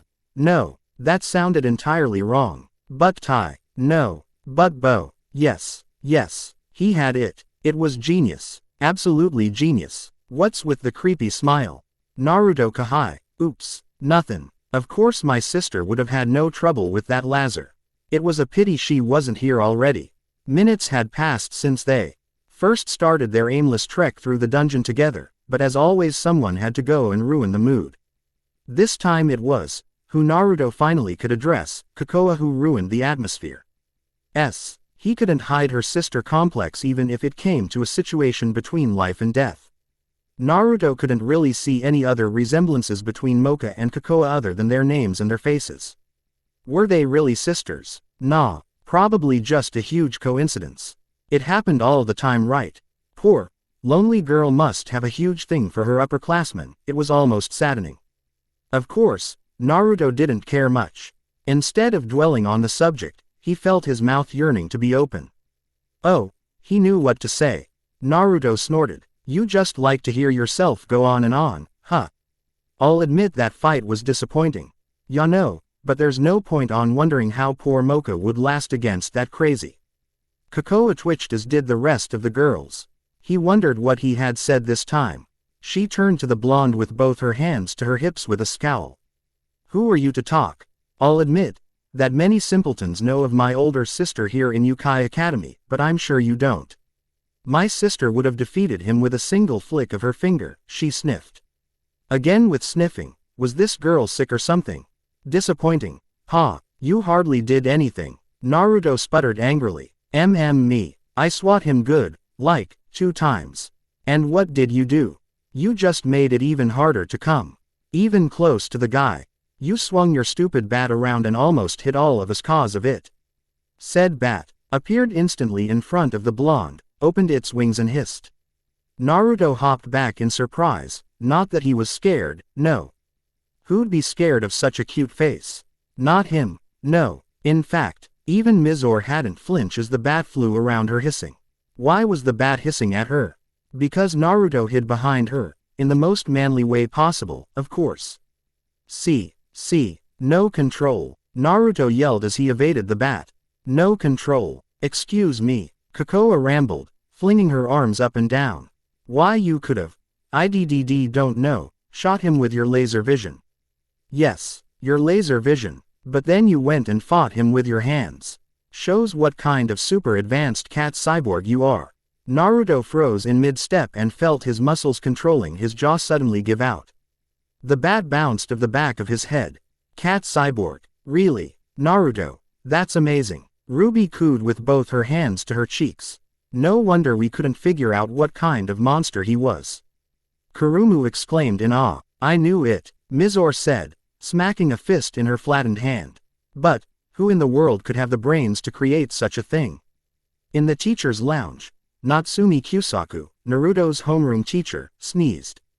In an alternate universe, in the teacher's lounge, Natsumi Akiko, Gaara's homeroom teacher, sneezed. Naruto felt his body spasm. Before he could cry and give a sonate explanation on how he could never be a cat cyborg, whatever a cyborg was, he and the rest of them heard a soft panting and sound of shoes scuffing off against the floor. When whoever it was came closer, they slowed down till they stopped. A feminine sort of squeak was heard. Could it have been Sukune? Chi Sukune, is Chi that you? Called out the voice. That definitely wasn't Sukune. Mocha, that's you, right? Kurumu hollered back through the darkness of the hallway. Not another phony bastard, right? I hope not, murmured Ruby. It better not be. Mizore pulled her hands out her sleeves. Naruto didn't think he'd meet any else who could pull off the adorable and life-threatening look Mizore gave off. Man, did he wish there were more female ninja like that out in the world. He was sure if there was any girl like that in Akatsuki he'd probably find their visits more pleasant. Oh, how he wished. Kurumu, Mizore. Through the shadows emerged Mocha, beautiful as ever despite her shaken-up look. She stumbled forward, but was quickly caught by her blue-haired rival in love. Thanks, Kurumu. I'm so glad I found you all. Mocha, you're all right, Ruby said, her face practically shining. I guess I am, aren't I? Quote. Kurumu's scowl softened considerably. She helped the fanged girl back up on her own 2 feet. Sighing, Kurumu crossed her arms under her chest with a chiding sort of look. Mocha, you really are useless without Sukune, aren't you? Yeah, I suppose I am. With just a smile, Mocha was able to make Naruto's legs become stiff as melted butter. She sure was beautiful, but a guy like himself didn't have a chance with a girl like that, but he could sure hope so. It was heartbreaking when the blonde remembered she was part of Sukune's harem. Naruto blinked in recognition. Where exactly was Sukune? The bastard didn't even bother staying by Mocha's side in a place like this. He was sure to pay for that mistake. A sharp pain in his ribs stopped his thinking track. Naruto turned to see Kokoa's elbow lodged directly into his side. He couldn't decide whether it was the strength of Kokoa or the boniness of her elbow that hurt him more. Would you stop laughing like that? Really, last time you did that in class one of the weaker monsters fell out his seat. Would you mind removing your dagger of an elbow from my rib cage? With pleasure, she seethed, intently, only pushing him to the point of stumbling out of place before retrieving her so-called dagger of an elbow. Regaining his footing, Naruto threw on an ugly face before forcing his lips to peel back, twisting it into a crazed smile. Relax, relax, she was Mocha's sister after all, just a tad temperamental, short, and flat-chested. Of course he wasn't going to go and punch her in the face. No, that'd be rude. She just needed a bit of patience and consideration and presto. Instant Mocha, red-headed version. Beautiful. So, all of you already defeated that man responsible for all this? Mocha asked, her hand hovering over her lips. Half a dozen heads nodded in response. She blinked, but smiled again. That's a relief. Now with that taken care of we can deal with Sukune. But there are 3 stone. Uden's injured. One of us has to get help. Sukune. What happened to Sukune? Do you ever pay attention? Kokoa asked incredulously. No, figures. Looking back at the four older girls, Naruto sudden. Lee felt his throat tighten to the point where it felt as if someone had him in a chokehold. Of course that was what happened when Akashi Mocha stared at you right in the eyes. What could she be staring at him for? Naruto felt as if his entire existence became insignificant as he stared right back. By some unseen force he felt his eyes being dragged downwards till he hit the rosary that sat right above her bosom. The jewel that was placed right in the middle of the cross resembled that of a slit eye, which for some reason made memories of the mysterious silver-haired beauty flood back to him. He felt a deep growl echo off the walls of the sewers that rested in the back of his mind. The fox had sensed something was off, Naruto knew. He always knew. Naruto watched as Mocha leaned in towards Kurumu that stood closest to her. Her eyes never leaving him. What is he doing here? At that split second, Naruto considered going suicidal. Oh, don't mind him, Kurumu said waving a hand over her face. Yukari and Ruby just decided to bring him just in case. Are you sure it's safe if? Entirely safe. Mizore nodded, rolling her lollipop off the surface of her tongue.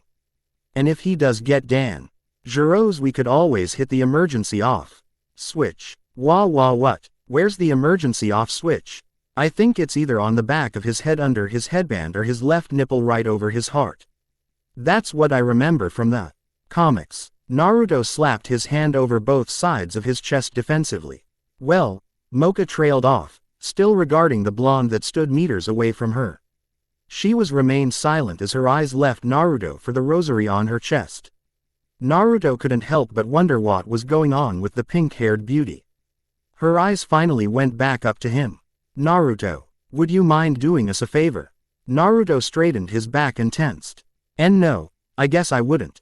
What did you want? Mocha gave a brief smile before her face turned serious. Would you mind going out for help? You need to run fast as you can back to the academy and call for help. You have to go because you're the fastest all of us. Oh okay. He chose not to ask how she knew before remembering the fruit hunt. I'll get going right now. I'll go with you too, Yukari exclaimed, before her arm was pulled back. Huh, you can't go Yukari. We need you, said Mocha. Why? We need you to help us with Sukune. Yukari had gotten the message, her eyes widened and her face grimacing. Naruto wondered what that message meant and what could exactly be wrong with Sukune. If it had anything to do with Sukune. These sorts of things always had hidden meaning, he knew that. He did things like that when he was younger, or at least tried. It never worked though. Especially when he IED the whole hidden messaging thing with Sakura. It was a bit heartbreaking when she didn't understand what he was saying, not that she could blame her. How could you really figure out that he want ramen when he was talking about a flower bed? Would you mind if Kokoa went with you instead? Mocha asked with both her hands clasped together. She said as if she was asking her sister rather than the blonde right next to her. Kokoa gawked. Me? Why me? I don't want to go with that idiot. I want to stay here with you. I'm sorry Kokoa, but you have to go him. You have to make sure you both don't get lost. What was he? 6, like Yukari. A brick broke in half on his head. So, she did hear him talk his thoughts aloud. Pity. Fine. Kokoa hissed through clenched teeth. She twisted her body around to face the opposite direction. She stomped with every step she took forward. Let's go, idiot. Naruto shrugged as he jogged up to her side. With a wave of his arms, he scooped his classmate up into his arms and began to run. Of course he remembered where he was going. He wasn't that much of an old dead last anymore. Jiraiya Actual made it a propriety in training his memory, seeing as it was on of the more standard skills that would come in handy throughout his ninja career. Ignoring the cries that came from the mortified girl in his arms, he continued forward at a healthy speed. That was an awfully good thing of you to do, Naruto. I'm proud of you. Many lives may have been saved today. Naruto shivered despite the praise he was receiving. The headmaster, priest guy, stood right next to him. The man's eyes glowing straight at him. Sheesh. And they said he had laser vision. Whatever. Indeed. With nothing else to say, the headmaster left chuckling, leaving the blonde to watch. The authorities gather up all the casualties and the 3 wounded and older monsters. The criminals, he suspected. He recognized the bull man and the psychopath who gave him an evil eye and promised to kill him in gruesome ways before dyeing his hair black, but not the mutilated man within the striped shirt. Nope. Whatever happened to that guy, Naruto had nothing to do with. The man's forearms were snapped in half for crying out loud. The blonde shuddered. Hey, Naruto, are you all right? Naruto turned to see a worn-out Sukune running towards him with the group of pretty girls behind. Oh, there was Kokoa. He wondered where she ran off to when the ambulance and the rehabilitation force came. The brunette stopped and slapped his hand over Naruto's shoulder for support. The whiskered yaut wished his friend would stop panting so much. Wait, were they even friends? Yeah, I'm fine, but shouldn't I be the one asking you that, Sukune? He asked dubiously. And stop panting so much, it's creepy. Sure. Finally catching his breath, Sukune released his hold on the blonde. The small, apologetic smile on the boy's face grew to be a nervous expression. I hope you don't mind me asking, but, there was a long pause between the two, an uncomfortable one at that. Naruto had no idea what could be going on at the moment, seeing as he hadn't stayed to retrieve Sukune. Whatever the case was, it couldn't be too bad, right? See, could you follow the rest of us for a second, Naruto? It's really important. Sure. Being the all-around nice guy he was, Sukune couldn't help but feel guilty. Not only because of the fact he had let Mocha's blood take control again, or that he almost punched Mocha in the face while he was in his ghoul-like state, that really made him feel lower than shit. Thank heavens that Ruby and Yukari were there. No, it was the fact that the girls told him that he couldn't trust Uzumaki Naruto that made him feel this way. From what he could tell, Naruto was a nice guy, but certainly hoped that it wasn't the type of nice guy Hokuto was. He really didn't need something like that happening again. Naruto even risked his life to save Kurumu that one time. He had to be a nice guy, right? Right, he hoped so. They had led Naruto to a small clearing far from the school dungeons to prevent being caught by authorities or risking the safety of other students. He really wished that what Mocha said was untrue and that Inner Mocha was just playing some sort of joke. Inner Mocha, joking. No, it was horrible but true. Naruto was, in fact, screwed. How Sukune pitied him so. So, what's this all about? The blonde asked, his eyes blinking with the innocence of a toddler. Poor boy. Ignoring him, Sukune leaned towards Mocha whispering, are you sure we're doing the right thing doing this, Mocha? I'm sure this has to be some mistake. Sukune narrowly dodged a swipe in the face from Mocha's glowing rosary. I'd like to believe you, Sukune, but you know how she is. Sukune gave a nod. And this is for your own safety anyway. I wish you'd at least be appreciative. I know, but, please, just trust me, Sukune. It still feels wrong. I'm sure if it is wrong, Naruto would understand. I really doubt that. Silence fell. The other girls behind them chose not to say anything for the sole reason they had no idea what to say. Ruby and Yukari were down. Right, conflicted with the matter, seeing as both of them held high opinions for the blonde boy. As for Mizore, she had her share of doubts but threw them down when she thought of the danger Sukune could be placed in, which he found quite flattering. Kurumu, on the other hand, said nothing, but that conflicted look on her face was enough. Kokoa had no idea what was going on but didn't care for Naruto's fate, seeing as it had nothing to do with her. Oh well, Sukune. He looked up to see Mocha's face grimace. He knew what that meant. That poor fool, Naruto. Now, if only his underclassmen had any idea, if only. Okay, he mumbled uneasily. His hand reached towards her chest. His jaw dropped. His legs buckled. His gut twisted in ways he didn't want to think about. More importantly, the fox cackled from the confines of his prison. Naruto had no idea what was happening in that split second, but he knew it all was caused by that unseen force that was blanketing his form. Actually, it sort of could be seen. That ray of purple light that seemed to cut the sky into equal halves. If it counted, of course, that light hadn't even come into contact with him. Though, that flurry of bats may have, he couldn't tell. They flew away before he could register what was going on. Naruto knew something big was about to happen, by the bats of course, and just maybe that big laser beam in the sky, and he just wasn't going to like it. Just as the light died, Naruto wondered if his mandible could further dislodge itself from his skull. There stood the silver-haired beauty that he had seen on his first day of school. Her head was held high as she regarded him with a steady glare. Despite the sickening sensation deep in his stomach, Naruto decided then that she was hot. Why hadn't he made this revelation when he first laid eyes on her? Oh, that's right. His head was almost cleaved off by that rock she had thrown. Now that he thought about, she did look an awful like mock. Okay, that just didn't make sense. As she took a step forward, Naruto could only watch as a contemptuous smile grew on her flawless face. Pussycat, where have you been? Well, shit, I'm telling you for the last time. I have no idea what you're talking about. Naruto ducked another high kick before throwing his body behind a single dead tree. Believe me, I'll believe you when I want to. Mocha brought her fist back. The tree was no more. Then why won't you believe me now? I don't feel like it. Sukune could only watch from a distance as, Mocha mercilessly hunted the blonde boy. It was a shame really. Sukune was actually looking forward to finally having a man friend. Spending so much time surrounded by girls after your affections was a tad straining, only because he didn't have a single guy to talk to. Of course he could talk to the girls, but it wouldn't share the same effect as it would be talking to a person of your own sex. He really wished he could talk about the latest soccer game with someone other than his women friends. Jin didn't count, even if he wouldn't say he always held that grudge against Sukune for having his own harem.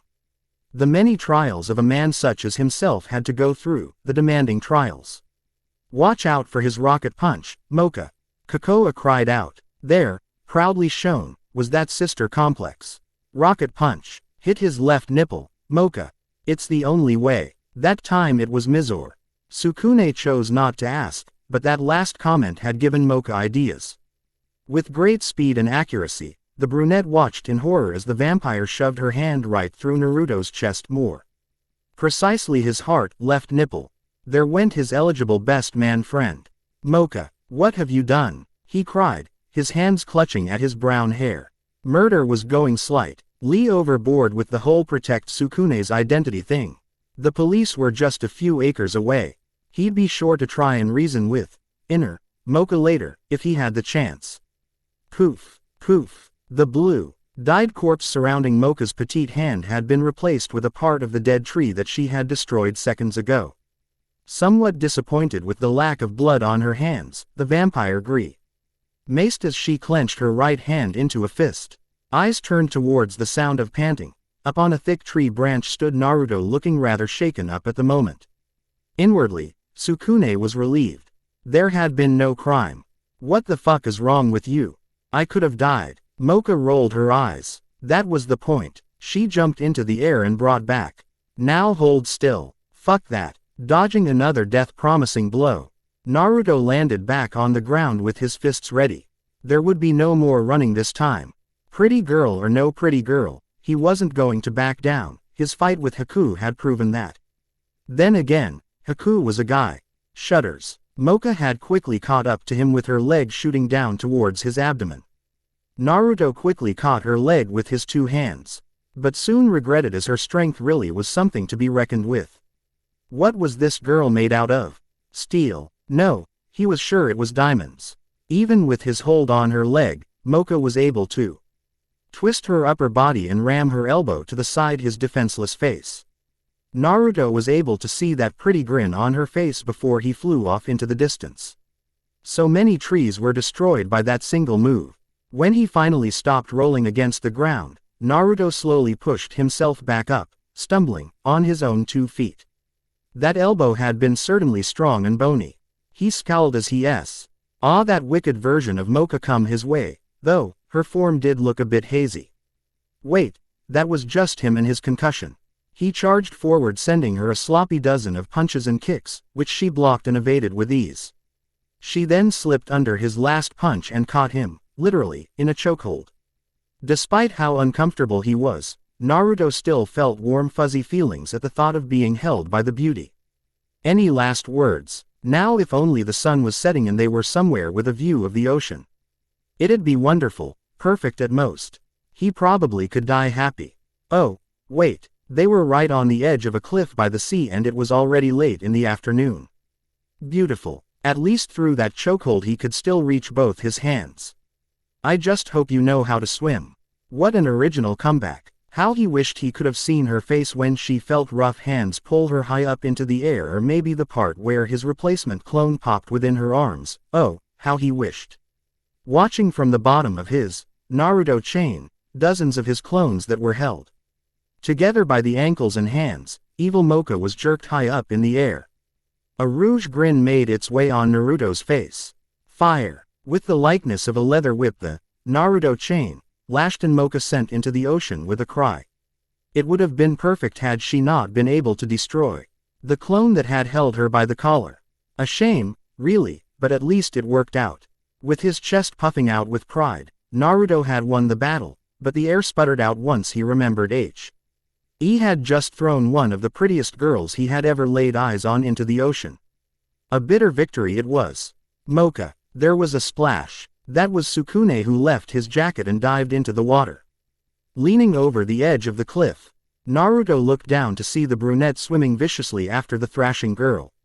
Had she not attacked him, the blonde was sure he would have done the same thing. I wonder how they'll get back up, he mumbled. There was a sharp pain in his backside and Naruto found himself staring into the eyes of his own murky reflection. So he had been punted into the air again. Figures. That's for my older sister, worthless wretch. He shrugged it off, and with years off practice, Naruto twisted in mid-air so that his feet were facing the water below him. He landed on the surface with a small splash, frowning when he noticed the bottom of his pants getting wet. He couldn't help but change his frown to a smug smirk as he heard gasps over the roaring waves. That'd show them that he wasn't any pansy-ass cat cyborg, whatever that was. That's so cool. How the hell is he walking on water? He's a cat cyborg. No, I'm pretty sure he's hovering. Yeah, I'm starting to think he's leaning towards the otter category. A super advanced albino otter cyborg. It's genius. Indeed.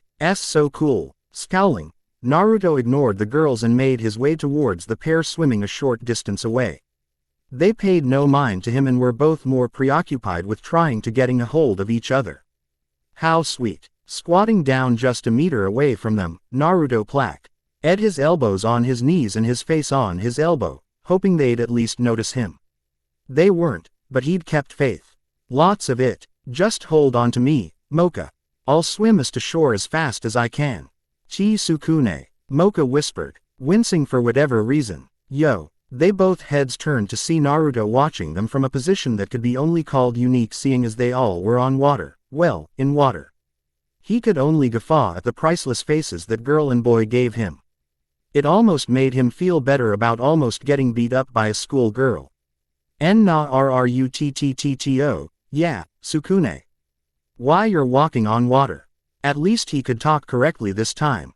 Yeah, I was just wondering if you, he motioned to Sukune, and her, he motioned to Mocha, needed some help getting back on dry land. The look on Mocha's face made him flinch, but he was able to act it off. He was suddenly wishing that looks like that could kill. Just think of the many opponents he could easily demolish. Then again, the Sharingan probably already had that technique. Cheating Uchiha bastards. Why do you mock me? She asked, cringing as she held tight onto Sukune's back. Naruto rolled his eyes. I wasn't the one who started the whole brawl anyway, just think of it as payback but cooler. I'd love to see you skinned and thrown in a bag of salt right about now. I get that a lot. Why yes, Naruto. I'd love to be saved right about now, said Sukune. Feeling a tad rushed and cheated out of his revenge, Naruto bothered asking him why so soon. There are sharks here, remember. This ocean's red for a reason. A fin the size of a Gamabunta's eye rose out of the water. Needless to say, the girls back on dry land would soon be further impressed with Naruto's ability to run up walls. Promise to keep this a secret, alright? Naruto. It's bad enough I came here by accident, and I really don't want to be murdered by, I don't know, the Board of Education. Still, you can keep me being a, you know what, secret, right? Yeah, sure. Quote, you know what, was Sukune's way of saying human being, or at least that's what Naruto inferred. The brunette could be speaking in that hidden message talk for all he knew. One could never know. Honestly though, he was relieved to know that he wasn't the only human in school, not that he wanted to tell any of them just yet. He wasn't going to be that trusting now. They could easily blackmail him for whatever purposes. What purposes? He did not know. Despite those feelings, he still kept a somewhat positive opinion over the group, and even pitied Sukune. A normal civilian caught up in things far more powerful than he could imagine. Poor boy, it was a wonder how he survived the first year. Hey, don't look so uneasy now, Sukune. I'm not that much of a dick. So you can count on me to keep quiet, he declared with a finger to his mouth for emphasis. See, I told you Naruto Kahai wasn't a bad guy. But none of you listened. As creepy as young Yukari was, Naruto couldn't help but appreciate her loyalty. Even Ruby seemed to share her thoughts, a pity she was a harem girl. Alright, so the otter cyborg can keep a secret. Hooray! Naruto winced as he heard Kokoa talk. He winced again when he remembered he'd probably hear her voice every day for the rest of his stay in Yukai. Besides, what were you guys talking about anyway? Nothing for you to know, Kokoa. That time it was Mocha, whose eyes bore deep into Naruto's soul. Oh, how he shivered in delight. Or fear, he couldn't tell. Oh older sister, didn't he mention that Kokoa was left in the dark while he and Sukune had straightened everything out? No, he didn't, but he was satisfied. Who knew how that vampire thing would react? She'd probably go ballistic if she found out. Her older sister was interacting with a lowly human. Did she really think humans were lowly beings? Naruto didn't know, he just guessed from what the fox had always referred him as. Well, he started, looking up at Wicked Mocha's crimson eyes with a clumsy smile. At least we won't have to fight anymore, right? It'd be a shame to have to go all out against you. Wrong. Naruto blinked. We are going to fight again, believe me. What? He didn't a rematch, he wanted a date. As damp as she was, the water did nothing to affect the aristocratic aura she practically shot out at him. That was the sort of feeling he get whenever he was close by Hyuga Hiyashi, except 1,000 times hotter. Now, if Hiyashi was a 1,000 times hot, no, bad mental images. Stop it, Naruto, stop it, next time, be sure your petty little tricks won't get to me. This was bad, she really was looking forward to that fight. It was only by luck he was able to throw her in water, a weakness, had they have been fur. There away from the ocean Naruto was sure he may have lost. He only takes so much of it, the injustice of beating up a pretty girl. Though, she probably had the power to rip him apart with her hands. If he placed a paper bag over her face, it'd be much easier to sock her with a good Rasengan or two, perhaps even a Rasen Shuriken. Oh, how much Jiraiya had and slightly Kakashi rubbed off of him. We can call a truce for N now, right, a truce. He shot his hand out towards her. A truce would be so nice, especially in the beginning of the school year. She smirked and crossed her arms over her chest. Why, is the pussycat scared? That's otter. Really, Mocha, get with the program. She ignored them, stepped forward and reached out for Naruto's hand. Yes, as interesting his fight was. Naruto was not looking forward to more bruises. Shaking her hand meant salvation. Salvation was good. Wait, why was she bringing her leg back like that? Naruto toppled over, hugging his abdomen in pure agony. That's for throwing me into the ocean. Naruto coughed out. Talking was hard when all the wind was knocked out of you. From underneath his right shoulder, Naruto watched Wicked Mocha's shadow shift her hands to her hips. Apology noted. Even her words seemed to beat him silly. Also, I'd like you to remember one last thing. With the pain somewhat lessened, Naruto lifted his head. Why yeah, he looked up to see Mocha's stern expression morph into a smirk. Know your place. God, did that ending suck. As did all those fight scenes. It's been a while, I know. But you can't really write when you don't want to, ya know. I wanted to finish chapter 6, yes, but I didn't want to write it. In fact, I had to rewrite the whole thing because the first version sucked. It sucked so bad, I couldn't even bring myself to type a single letter. I guess I'll apologize for taking so long. Not really, but your interest for my story is greatly appreciated. Oh, And please take a look at my other Rosario to Vampire Naruto crossover. I'll have you know it's the first of its kind, sort of. Thanks very much for reading.